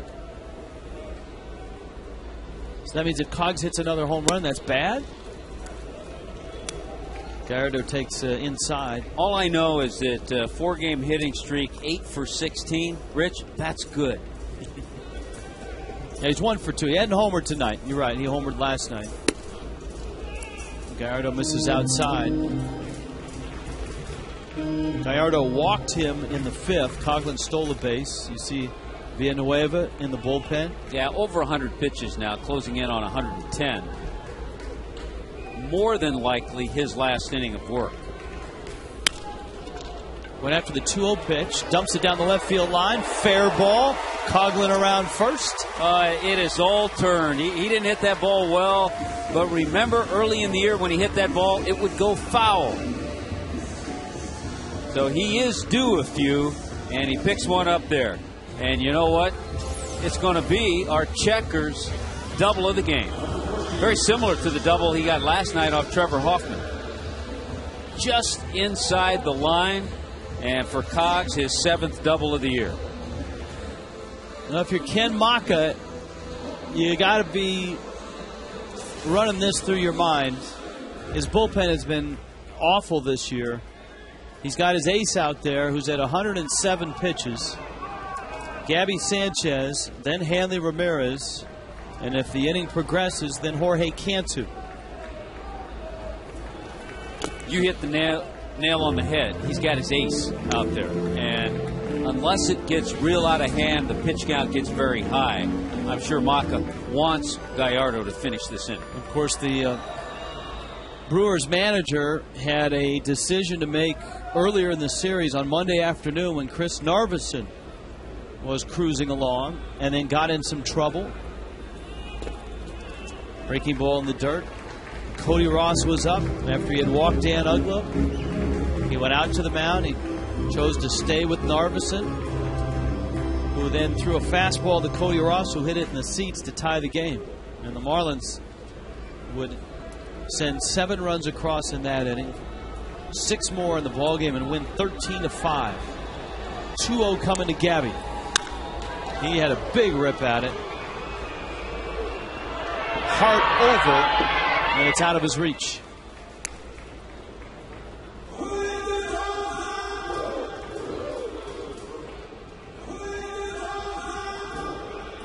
How are the Cincinnati Reds doing tonight, Rich? They've been on a pretty good roll.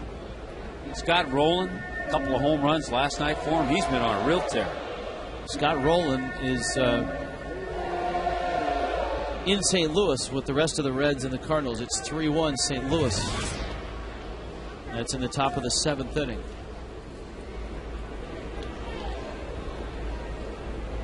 The Cardinals up a couple. See what he gets. 2-1. Big overhand breaking ball. Is it a called strike or a swinging strike? That's that 12-6 curveball that he features. I think he called it on the swing.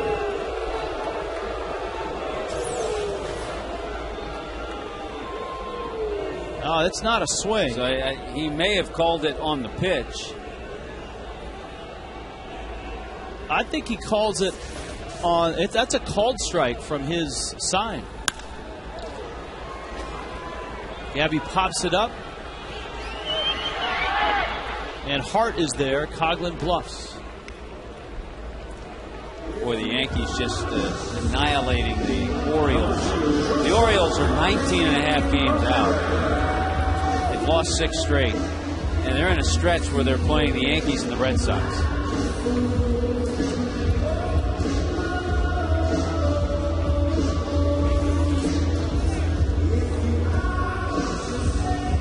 Hanley Ramirez now. This is his 4th time through against Gallardo. Struck out, popped out, walked.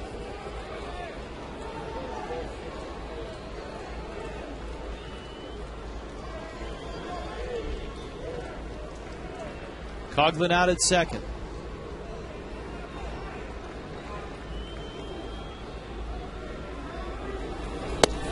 Hanley due for a big hit.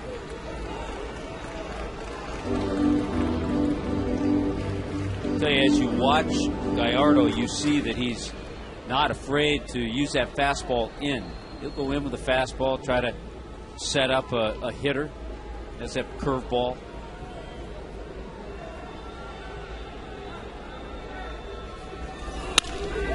Ground ball, fielder way off to get it, flips, and Gallardo gets there in time. Coughlin dies out there at second, 2-2.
To watch batting practice from the Marlins dugout, what you have to do is buy 50 tickets and give a $300 donation.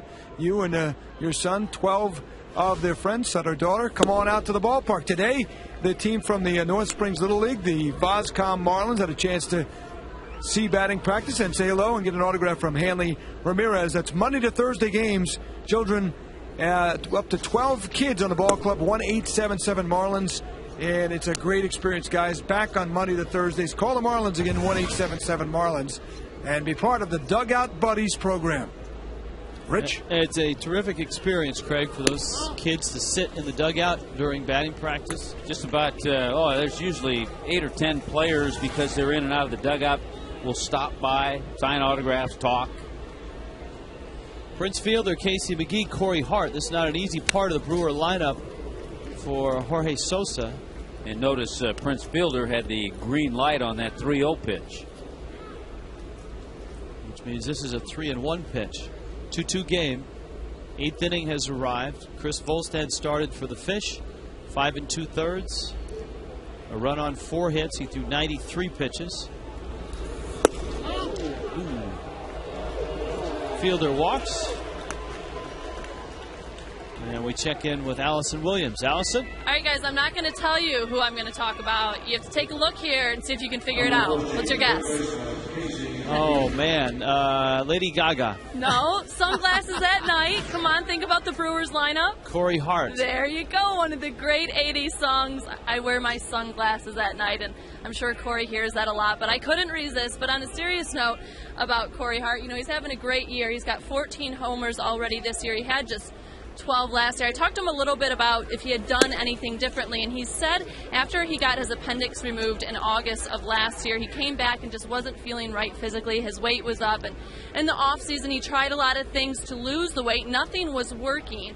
So late one night he was up and he saw an infomercial for an insanity workout. He ordered it, tried it. It was a set of DVDs that you do at home. He said he dropped almost 30 pounds in 3.5 months. He's a lot stronger. It's a lot of cardio, so he's able to drop that weight. So When he came into spring training, they made some hitting adjustments. They changed how he holds the bat. His hands are a little bit lower, his feet a little bit further apart, and he was able to do those things and have success because of the physical shape he was in from the workouts. He said it was absolutely terrible, but the payoff was really good. It's not something he does during the season because it's too intense, but he said as soon as the season is over, he'll be back on that workout schedule, and he said it has a big reason to do with why he's having success this year. Guys. But did he buy a sham wow as well? McGee with the count 1-2. It's a foul ball. Well, we've had Craig, we've had Allison. Where's Frank?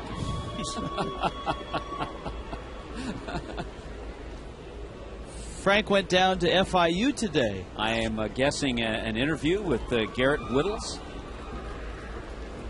Frank is a baseball man, so he did not ask him about the streak. There's no way. That's right. As soon as I said that, I'm thinking there's no way the kid's going to talk to him.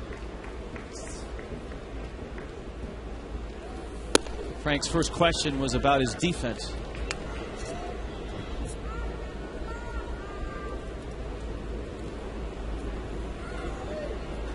Two and two to McGee. All of McGee's at-bats in this game against Volstad.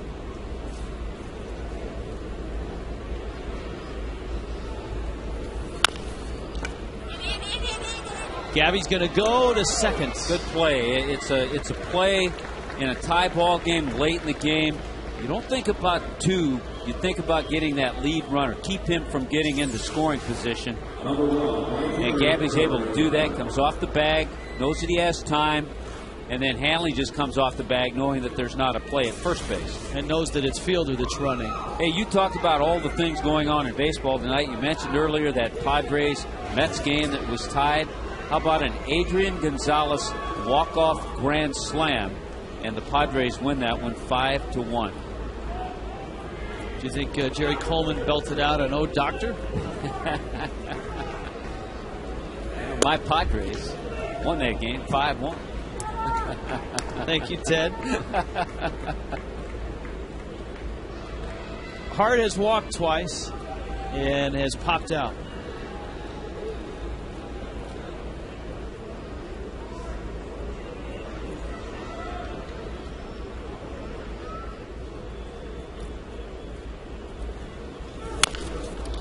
Slow tapper, tough play. Cantu cuts it off, makes the throw, and in time. Hart runs well, and Cantu was there to make the play. Boy, that's a nice play by Jorge Cantu. Concentration, gets rid of it, because you're right. Hart, with big long strides, he gets up the line quickly, and he had him by a step. And he's the only one that can make that play. If he doesn't cut in front of Hanley, by the time the ball gets to Hanley, too late for him to make that play.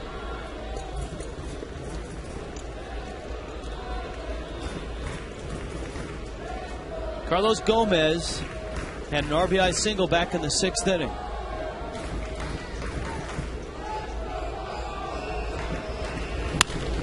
And he lines this one in the gap, left center field. He has untied the game. The Brewers take the lead. McGee scores. 2 RBI hits for Gomez.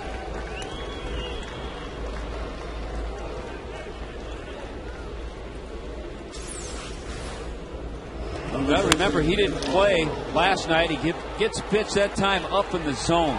Very hittable pitch. And he puts his ball club ahead.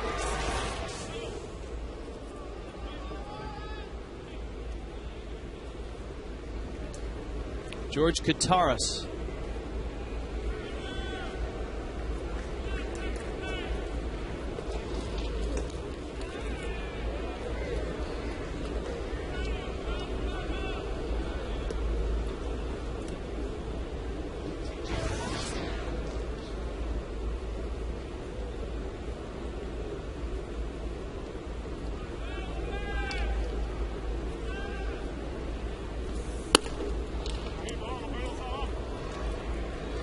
Want to know? There's Jim Edmonds on deck.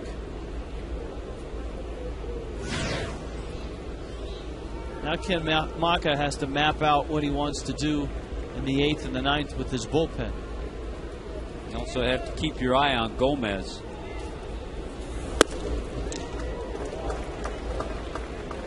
We may see John Axford, one of his young pitchers that has come up and had some success. Of course, we saw Trevor Hoffman struggle mightily last night.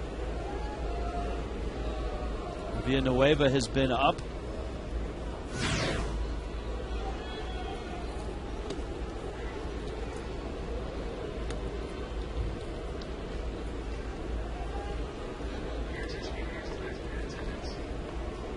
And it's still Villanueva who's in the bullpen.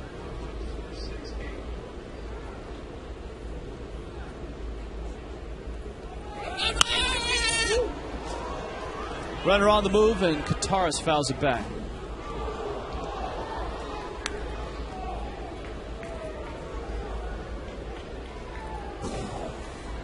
George Kataris, an Olympian on the Greek Olympic team in 2004. Southern California kid, went to junior college in Oklahoma. 7 years in the minor leagues with the Red Sox, Padres.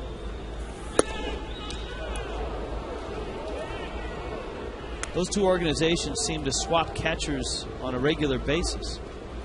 Whether it's Mirabelli, Bard, Kataris.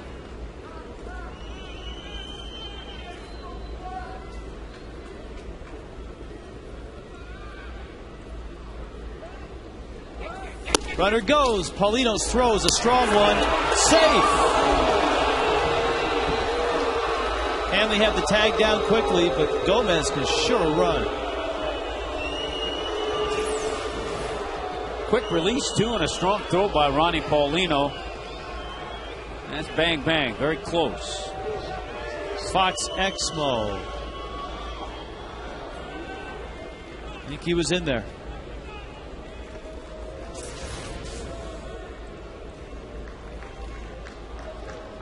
Got a huge lead at second now.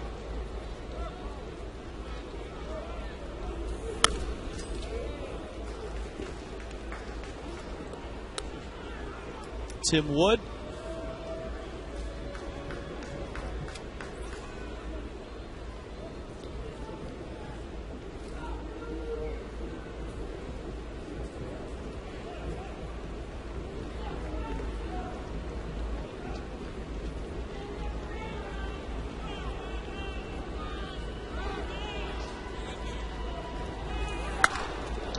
Kataris to right field. Carroll goes back. It's gone. George Kataris, his 5th.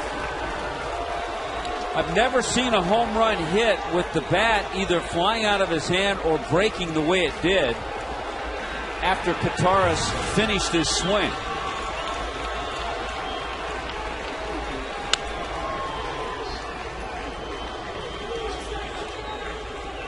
I think even Kataris is a little surprised. Look at this. The bat totally shatters. He has a little piece of the handle in his hand, and it goes out for his 5th home run of the year. Wow. That is a broken bat home run, and a long one in this ballpark. And the Brewers have broken it open now. It's 5-2.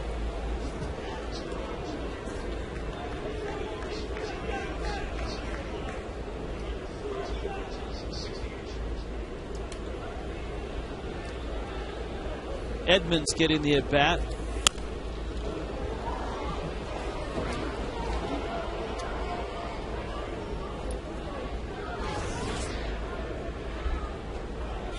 Edmonds got the start last night. Oh, see a guy with 385 home runs, pinch hitting for a pitcher who hit his 6th tonight. But it was a big one. Gallardo's home run tied the game at 2-2.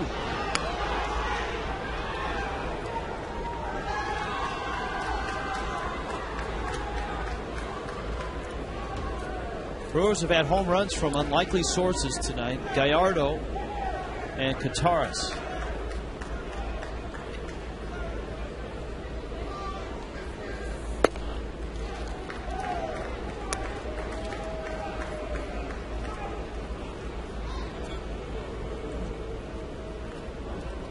Count 2-2.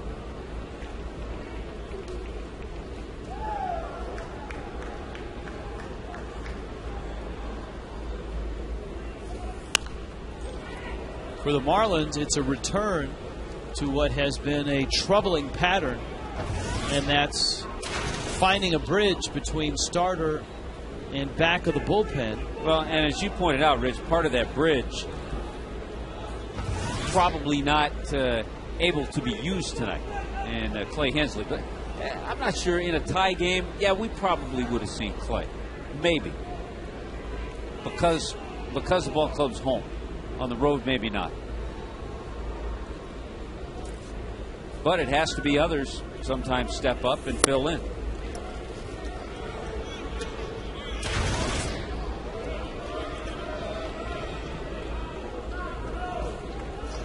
Escobar's on deck.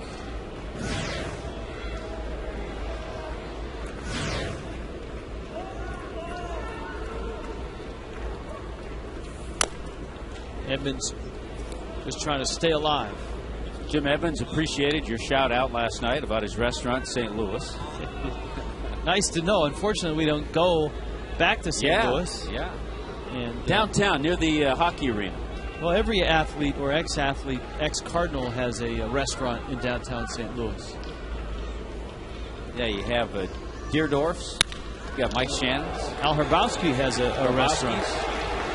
Jim Edmonds. And you have Jim Edmonds. And you also have a Jim Edmonds double.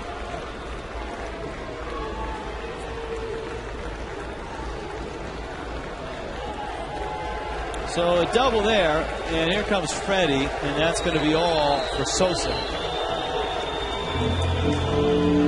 With Escobar due up, Tim Wood comes in out of the bullpen. 5-2. Brewers on top. Mujar Maroon called to the pen. When you need a car, truck or van, who you gonna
Safe at first. It's a base hit.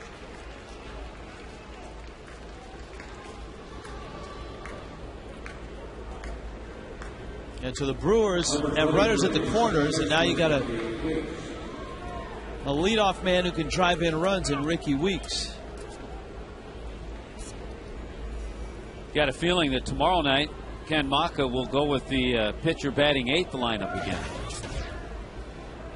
either that or put Gallardo out in left field. Yeah, Capuano doesn't swing the bat like Gallardo.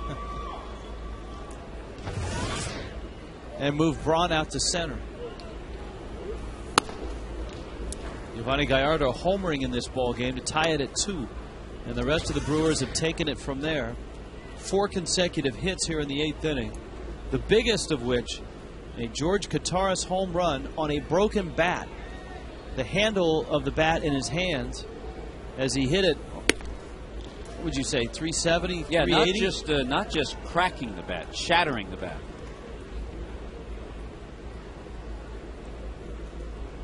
Edmonds, Escobar.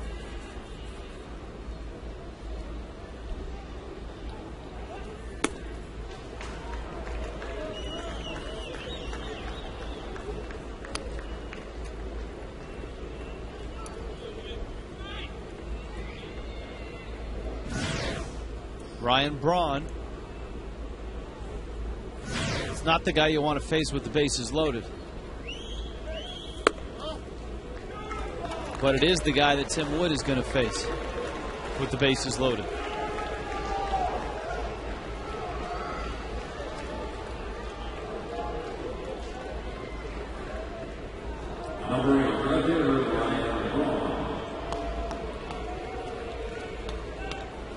On a night where Clay Hensley is unavailable, the Marlins bullpen has been exposed as the Brewers have come back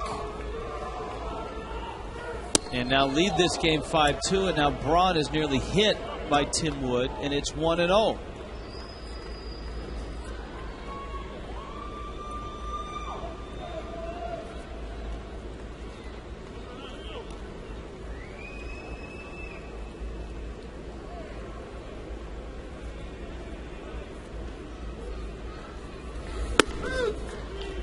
Breaking ball, a strike. Braun didn't like the call. And it's 1-1.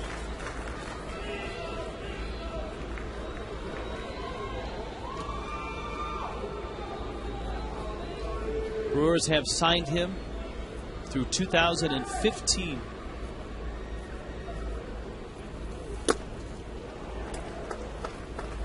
Tim Wood getting it up there at 95.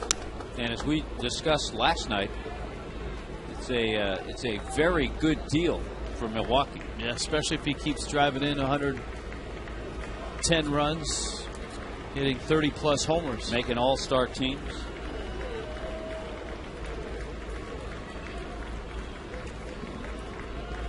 One, two. Got him. Wood strikes out Ryan Braun. Nice comeback by Tim Wood. But a big comeback by the Brewers in a 5-2 Milwaukee lead.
Ace of the Brewers this year. And then at the plate, this tied the game.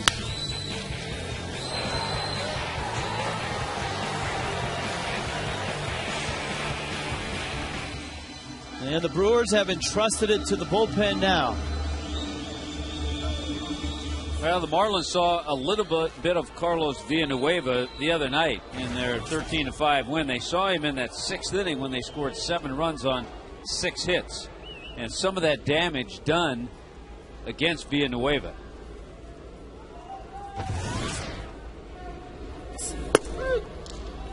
Cantu, Ugla, Ross in the 8th.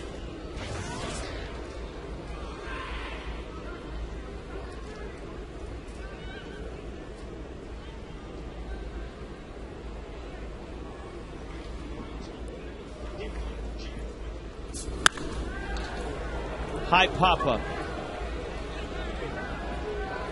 Escobar calls for it and makes the catch. And Villanueva has the first out. The Brewers bullpen, and we've talked about it in the first 2 games of the series, a real struggle. An ERA of 6.30. Rick Peterson, one of the more well-known pitching coaches in baseball. I would say also one of the more cerebral pitching coaches. Made his mark in Oakland. Had the big 3 out there. Zito, Mulder, and Hudson. Then on to New York.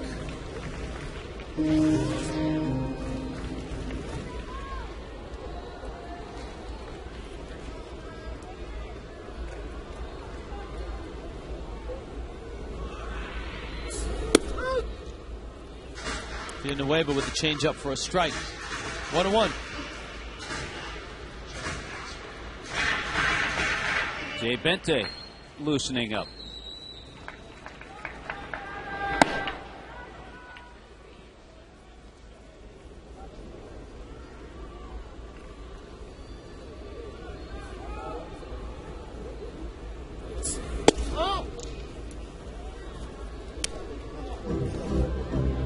To Ugla. West Coast games underway. Colorado and San Francisco.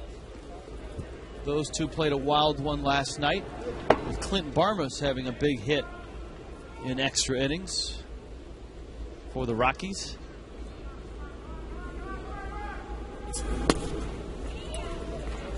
Earlier today, Atlanta beat Philadelphia, sweeping that series. Phillies never had the lead in that series. 2-1 was the final. Derek Lowe is 8-4. Billy Wagner has 9 saves, and the Braves are rolling. Dodgers won in extra innings in 14.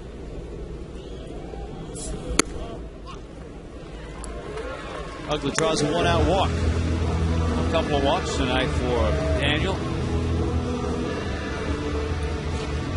And that's what you need at this stage of the game, base runners. St. Louis has stretched their lead to 4-1 over Cincinnati. To the bottom of the 8th. Houston 5-1 over Washington. El Caballo has made some noise. He's homered in that game. Lance Berkman had the game winner last night.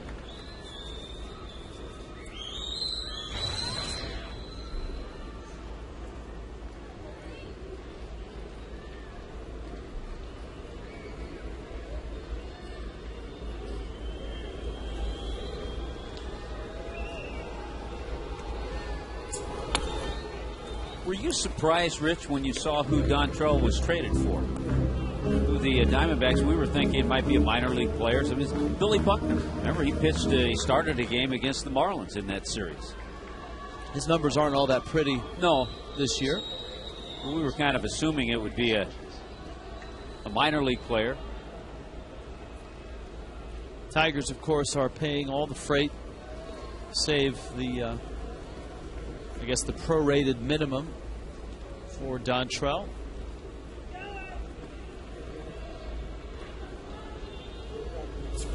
There was a report today on MLB.com that the Marlins were very involved in those trade talks, and that it was, at least in the preliminary stages, the thought was to acquire Dontrelle and see if he might be able to fit in the bullpen.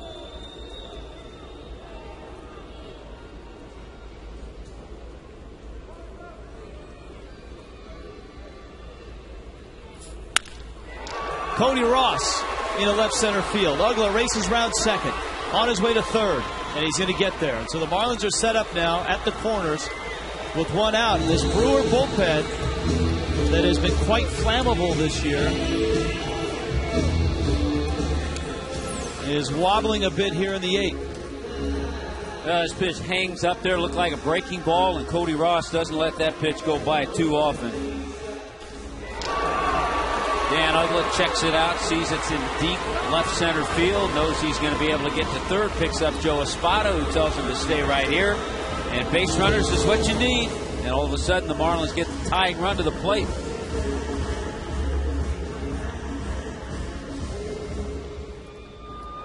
We told you that John Axford has been a guy that Ken Maka has turned to lately as Hoffman has deteriorated. Mike Riley points to the pen. Ken Maka is going to make a double switch. And it is indeed Axford who is coming in. He made his Major League debut last year with the Brewers in 7 relief appearances. Picked up his first Major League win on Thursday. Has 2 saves. Here comes a Marooney call to the pen. When you need a car, truck or van, who you gonna call? Marooney!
Out 8th inning. Craig Counsell comes in this double switch. And it's the Canadian right-hander, John Axford. Yeah, the Canadian right-hander out of Notre Dame. Good live fastball. He likes to challenge hitters. Mid-90s with the fastball. Big curveball, uses slider. And getting experience as a closer, couple of saves with the struggles of Trevor Hoffman.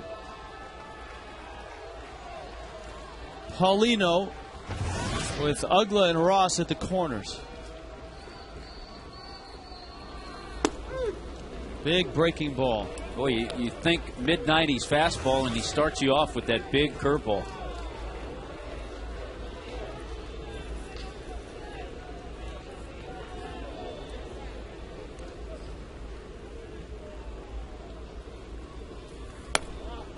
He grew up in Canada, in Ontario,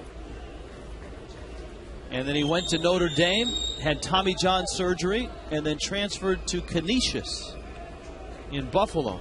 And that's where he finished his collegiate career. Lino went after the fastball. It's 1-2. Boy, look at that. After that over-the-top curveball, then he comes at you with 96.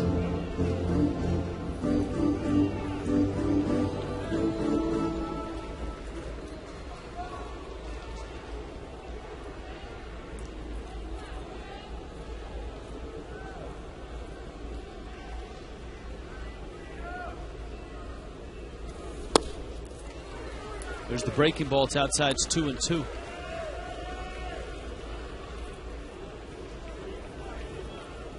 Ronnie with 5 hits in his last 15 at bats, looking for his first one tonight.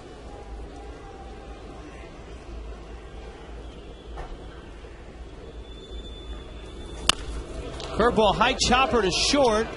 Escobar goes to first, and Polito knocks in a run, but the Brewers get the second out of the inning.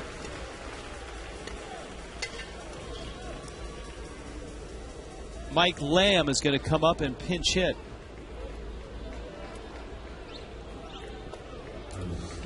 Yeah, Mike Lamb had a big hit the other night in the first game of the series. We're talking about Villanueva, who was in that 6th inning. That's who he got his base hit off of. Means the Marlins have to warm up a pitcher. Here comes Rick Peterson, the pitching coach for the Brewers. Well, we saw Jay Bente warming up earlier. He probably won't take too long to get ready. Now, if the Marlins were to really get back in and tie the game, we might see somebody else.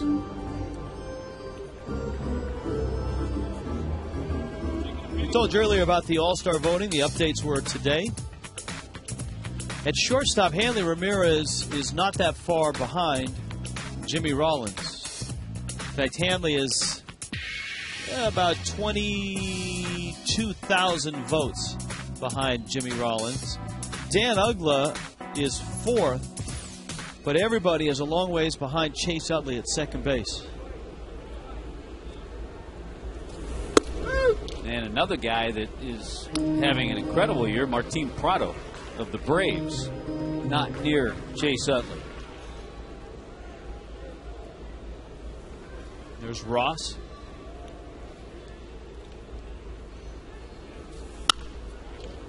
Lamb goes after the fastball, and he's behind in the count 0-2.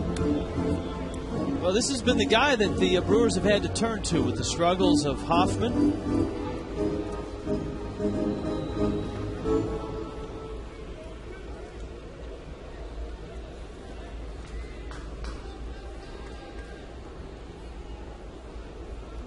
He looked like one of those old-time Brewers.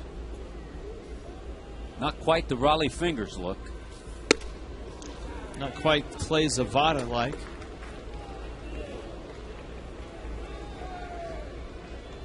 Of course, Raleigh Fingers would come in and give you 3 innings for a save.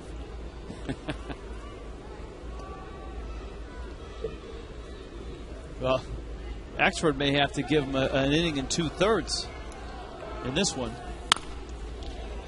Lamb stays alive.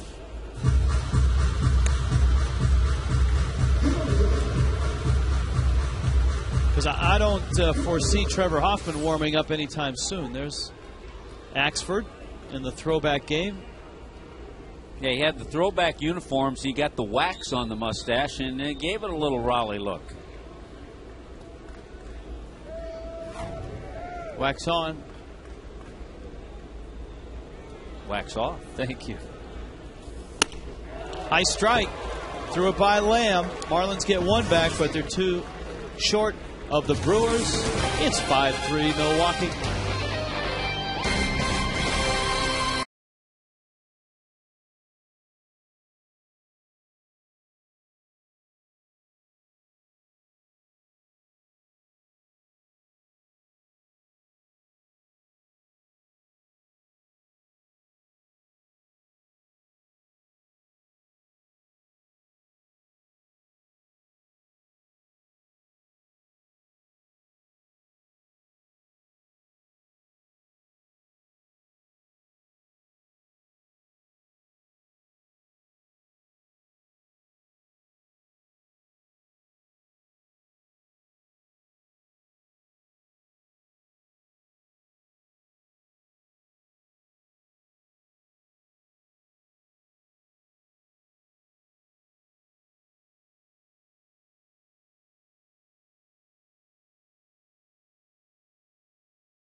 I seen it. I had to see the replays, but I mean, I feel really good.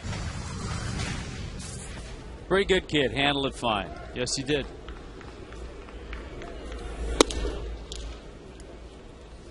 Brian Sanchez in. And he gets Prince Fielder, Casey McGee, and Corey Hart.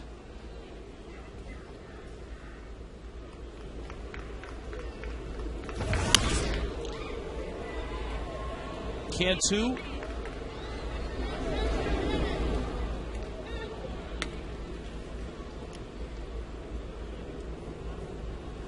Ball in the strike. Fielder. His night so far. A 1-for-3 night. Nobody loosening in the Milwaukee bullpen, so it looks like John Axford is going to have to get 5 outs to save this game.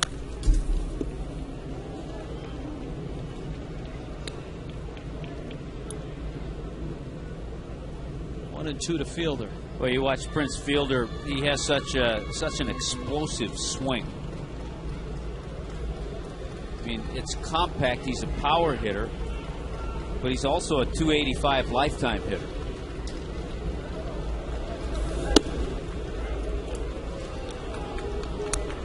I remember when he was in high school listening to scouts talk about him, saying that he had the best high school power they'd ever seen.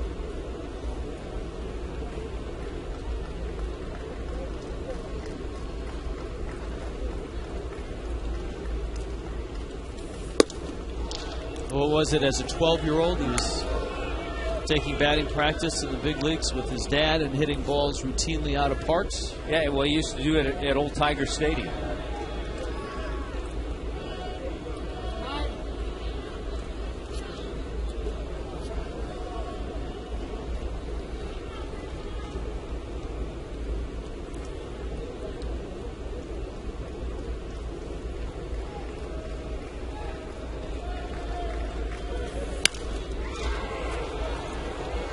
Cantu will give it another run.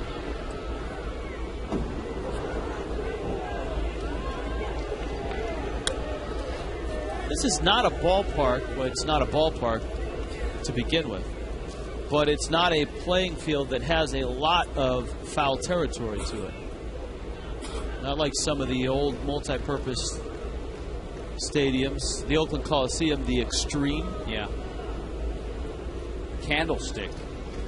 Had a pretty good amount. Had a lot of foul territory.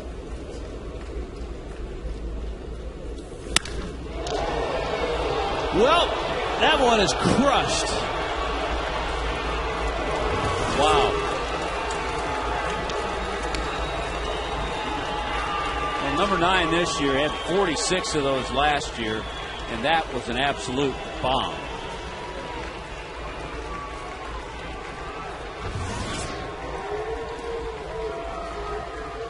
A 3-2 pitch that he absolutely hammered. A Coors Light cold hard blast.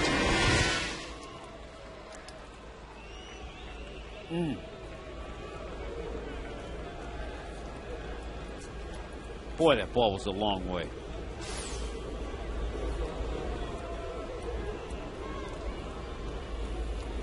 They no longer do the measurements here in this ballpark. So the Brewers with 3 home runs tonight. But if you were to guesstimate that one, I'd start at 400 and then go up. I'd go 425.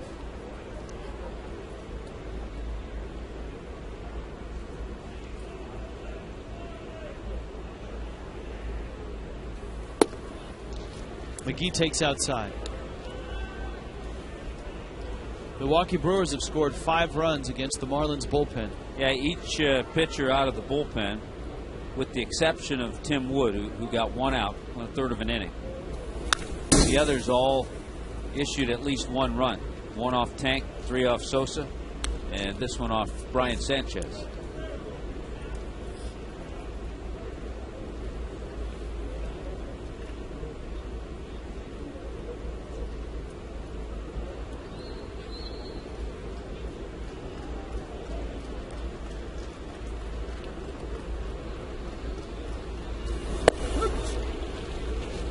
McGee goes down. There are going to be days where your 8th inning guy can't throw, and there are going to be days where your closer can't throw. These are the days that you'd like to, over the course of a long season, though, mix in a win. Yes, or two. Absolutely. Especially with a start like you got from Volstad. I know he didn't get through the 6th inning. He got into it. He went 5 2/3. Gave up 1 run.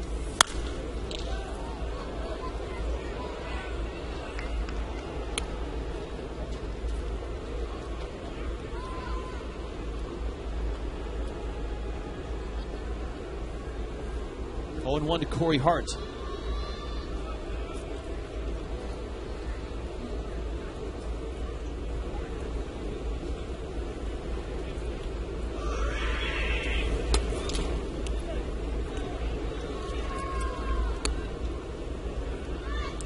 Tankersley, Sosa, Wood, Sanchez.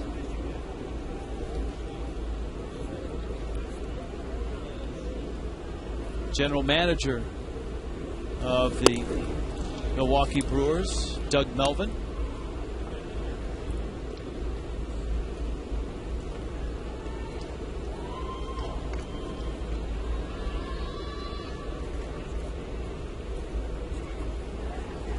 He's been the executive VP and GM since 2002 for Milwaukee. He's done a real nice job of getting the Brewers back to the postseason in 2008. In 2007, they had their first winning season since 1992. Wild card in 08. And his assistant, also a former GM, his assistant and vice president is Gord Ash, former GM of the Toronto Blue Jays.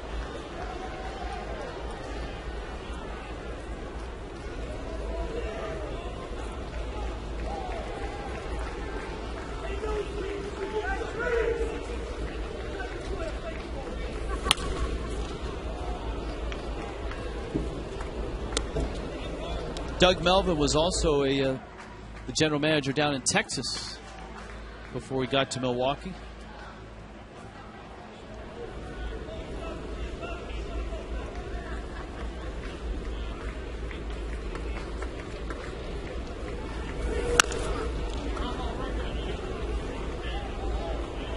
Hart fouls it off, count 3-2.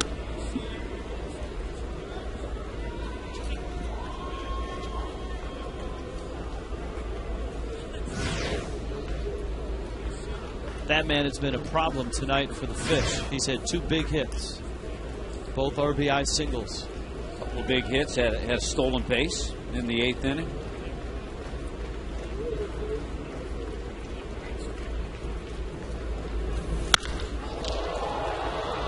High drive.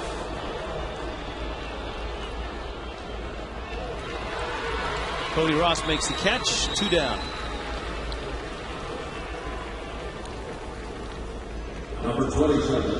You know, as we get ready after the game tomorrow to head out on the road, a lot of conversations around the ballpark today. When will the Marlins see Mike Stanton? I know we got a lot of emails on that last night. And I think the consensus is, not sure which city, but somewhere on this road trip is what a lot of people feel.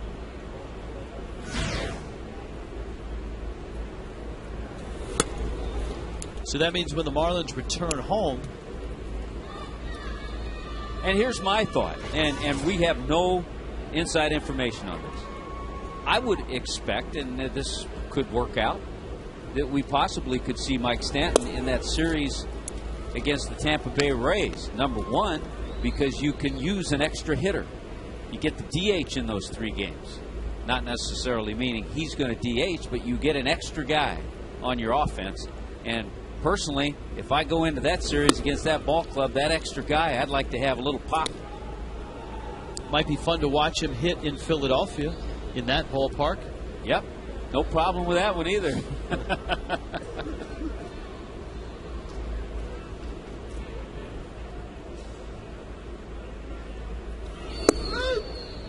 You were talking about the Phillies interleague schedule and how difficult it is with the Yankees and the Red Sox and the Twins. Well, the Marlins interleague schedule is no picnic. 6 games against the Rays. And the Texas Rangers will be coming here. The Rangers won tonight. They beat the White Sox. They're the first place team in the American League West. And 28 wins and 5 games over. They got a home run from Matt Trainer tonight.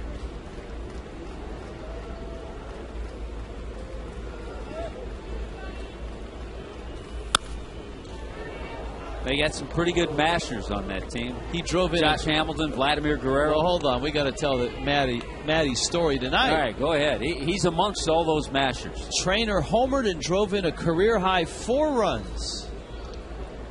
They lost Vladdy Guerrero to an eye injury during batting practice. Check swing. Did he go? Nope. Gomez is aboard.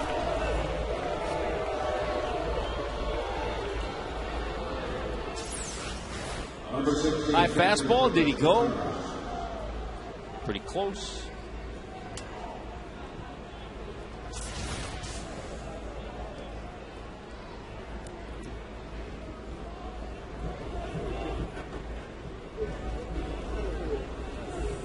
George Kataris hit a 2-run homer with a broken bat.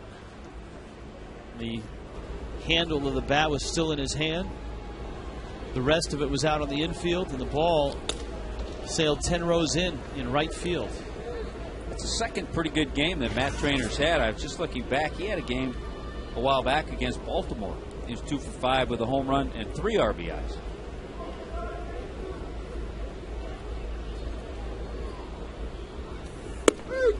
Fun to watch him the other night on national television when the Rangers were up in Minnesota. Jared Saltalamacchia, by the way, it seems like is getting better. Is getting better. Seems to be getting through the throwing issues that he's had and is close to being called back up. Though I think the Rangers would have a hard time taking Trainer off the roster. Pitchers like throwing to him. Gives you a little offense once in a while. By the way, the second to last out in that almost perfect game was Mike Redmond of the Indians. He did not try to drive the ball into the red zone.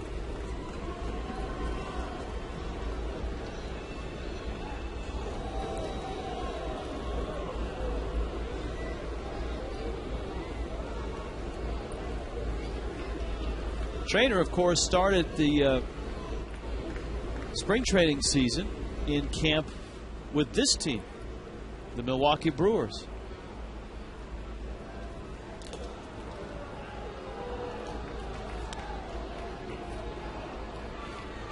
And with the injury to Greg Zahn, who they had expected to catch a good part of the year, they probably wish they had Matt Trainer back. Yeah, if Zahn had been injured in spring training, they would have kept Trainer.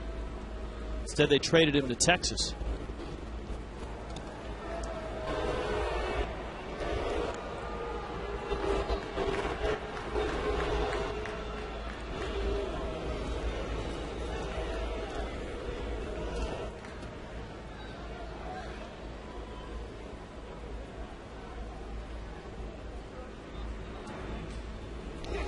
Gomez is running, ground ball. Gabby deflects it. Everybody's safe. You know, I was just thinking it's too bad that this had to happen on the same day. But it's almost going to be like a future Hall of Famer, Ken Griffey Jr.'s retirement announcement is going to be overshadowed by an umpire's mistake. Were you thinking that when Gomez was running to second? Or? Yeah, because I've gotten about that point in the game right now.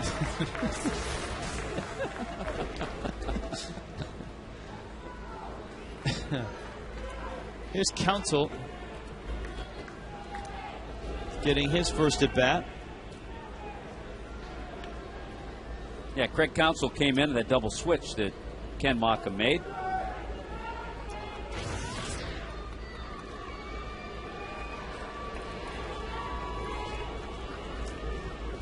still looks like a kid at 39.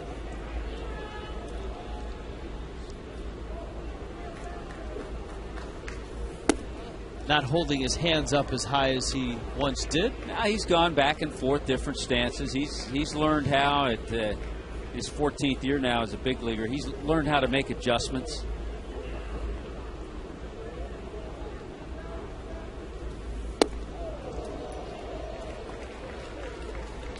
He's dealt with a lot of things. I mean, he was released by the Dodgers in 2000, and here he is, still in the big leagues. In 2001, he was, as we pointed out, the NLCS MVP against the Braves for the Diamondbacks. Into center field, and he drives in a run here tonight in South Florida.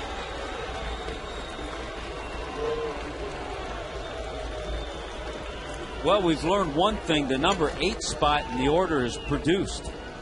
Gallardo's home run, pinch hitter Jim Edmonds doubled, and now Craig Counsell, who came in a double switch, he takes a high fastball and shoots it right back up the middle.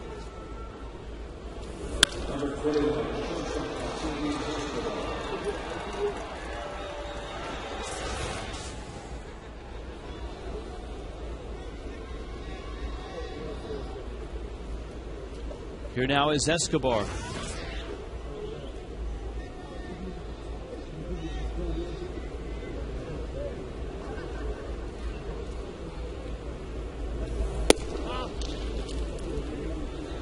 Well, it has not been pretty for the Marlins bullpen tonight.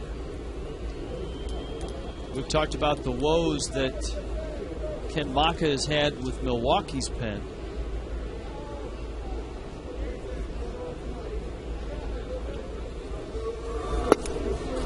Freddie Gonzalez has had some of those same problems.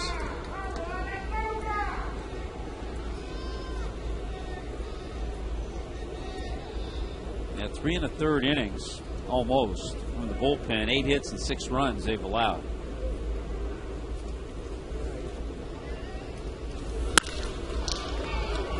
Hanley gets the out, but the Marlins have a big hole to climb out of.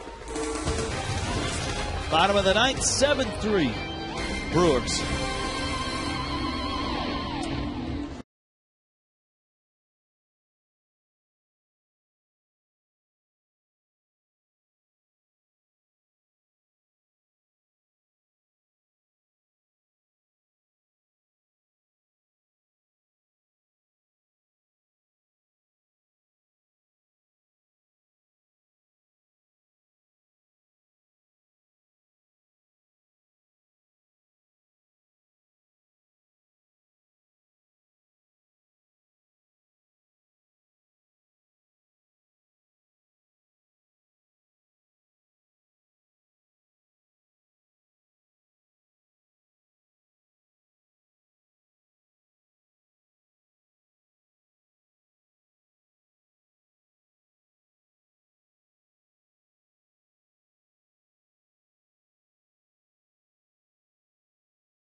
In the 8th inning,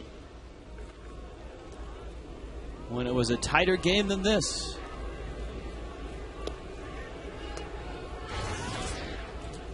Axford came in a 5-3 game. Actually, at that point, it was 5-2. Ground ball out. Allowed a run to score. He struck out Mike Lamb. Brett Carroll, Chris Coughlin, Gabby Sanchez.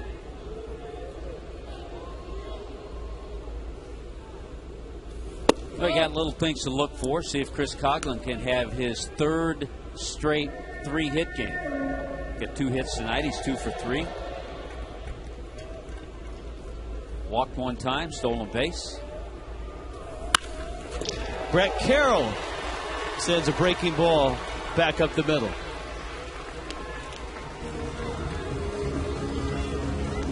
Brett Carroll's eyes lit up when he saw that breaking ball instead of the 95, 96 mile an hour fastball that Axford has.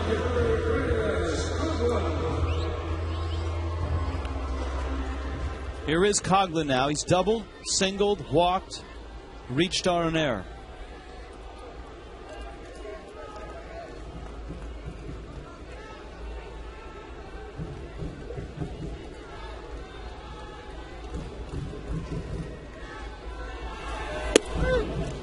Breaking ball for a strike. Chris Coughlin's now hitting .244.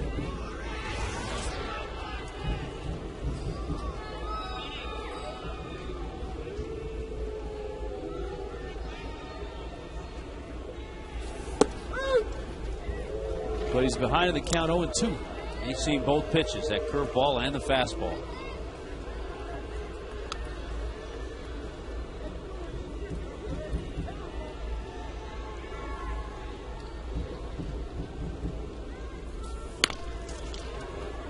Pulls a chopper to fielder, who stops, flips, and the out at first.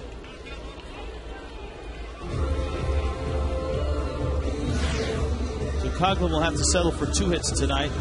Here comes Gabby.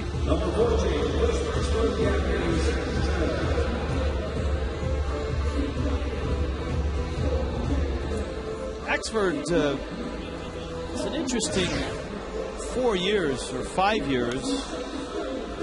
Time that he was at first drafted, and he was drafted actually quite highly in the 7th round by Seattle, but he chose to go to Notre Dame. Then he had the arm injury, the Tommy John surgery. Then he was picked by the Reds in the 42nd round. He didn't sign. He chose to go to Canisius, and then he wasn't drafted at all, and he was signed by the Yankees as a free agent.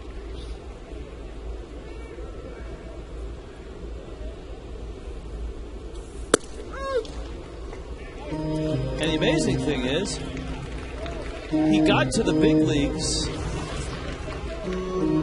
in less than 3 years.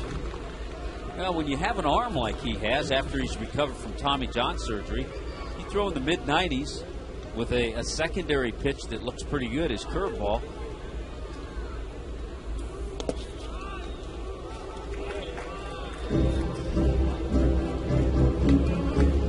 Ball and a strike to Gabby. But the delivery, to me, looks like one that he may have arm troubles.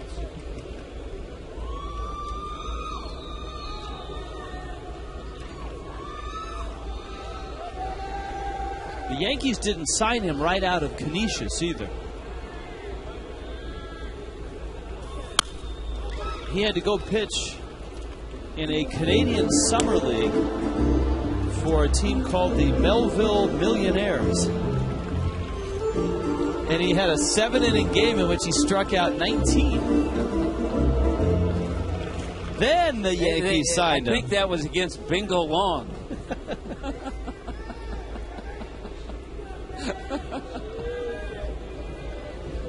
Bingo Long and the All-Stars.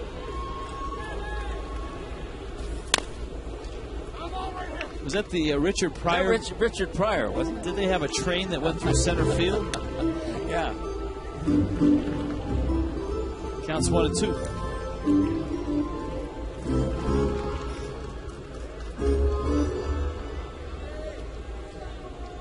Or possibly that was Brewster's Millions. It was one of those teams, I think. It's very late. was not the Rockford Peaches.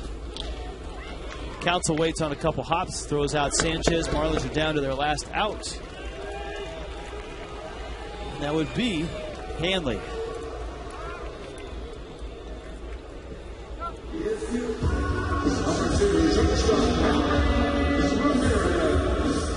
Hanley had a chance in the 7th inning.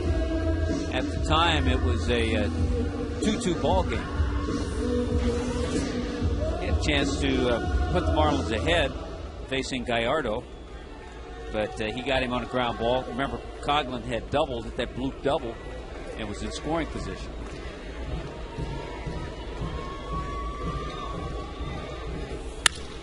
Hanley drives it into right field. That's a base hit.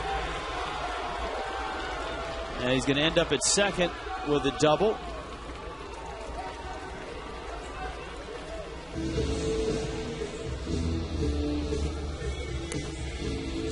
(7-4). Here comes Cantu. Fastball out over the plate. Nice approach. He stayed on top of the ball. Just a nice swing. And Brett Carroll comes in to score.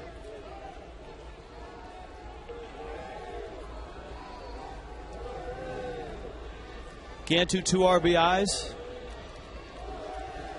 A 1-for-2 night.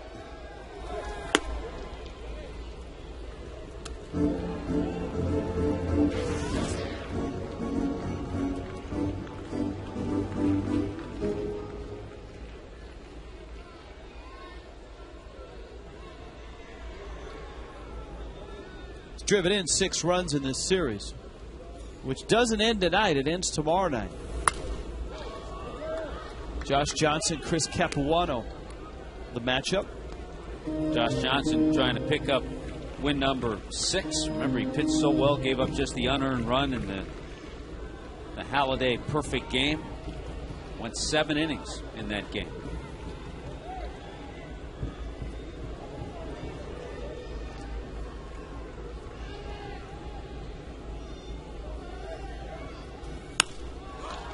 Cantu got jammed, and that should do it. Counsell calls for it, makes the catch.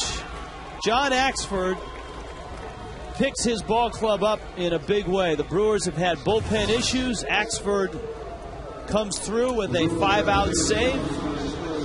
Giovanni Gallardo is going to get the win in a game in which he tied with a solo homer. The Brewers come back to win it. Carlos Gomez had 2 big RBI hits in this one as well. Marlins Live is next.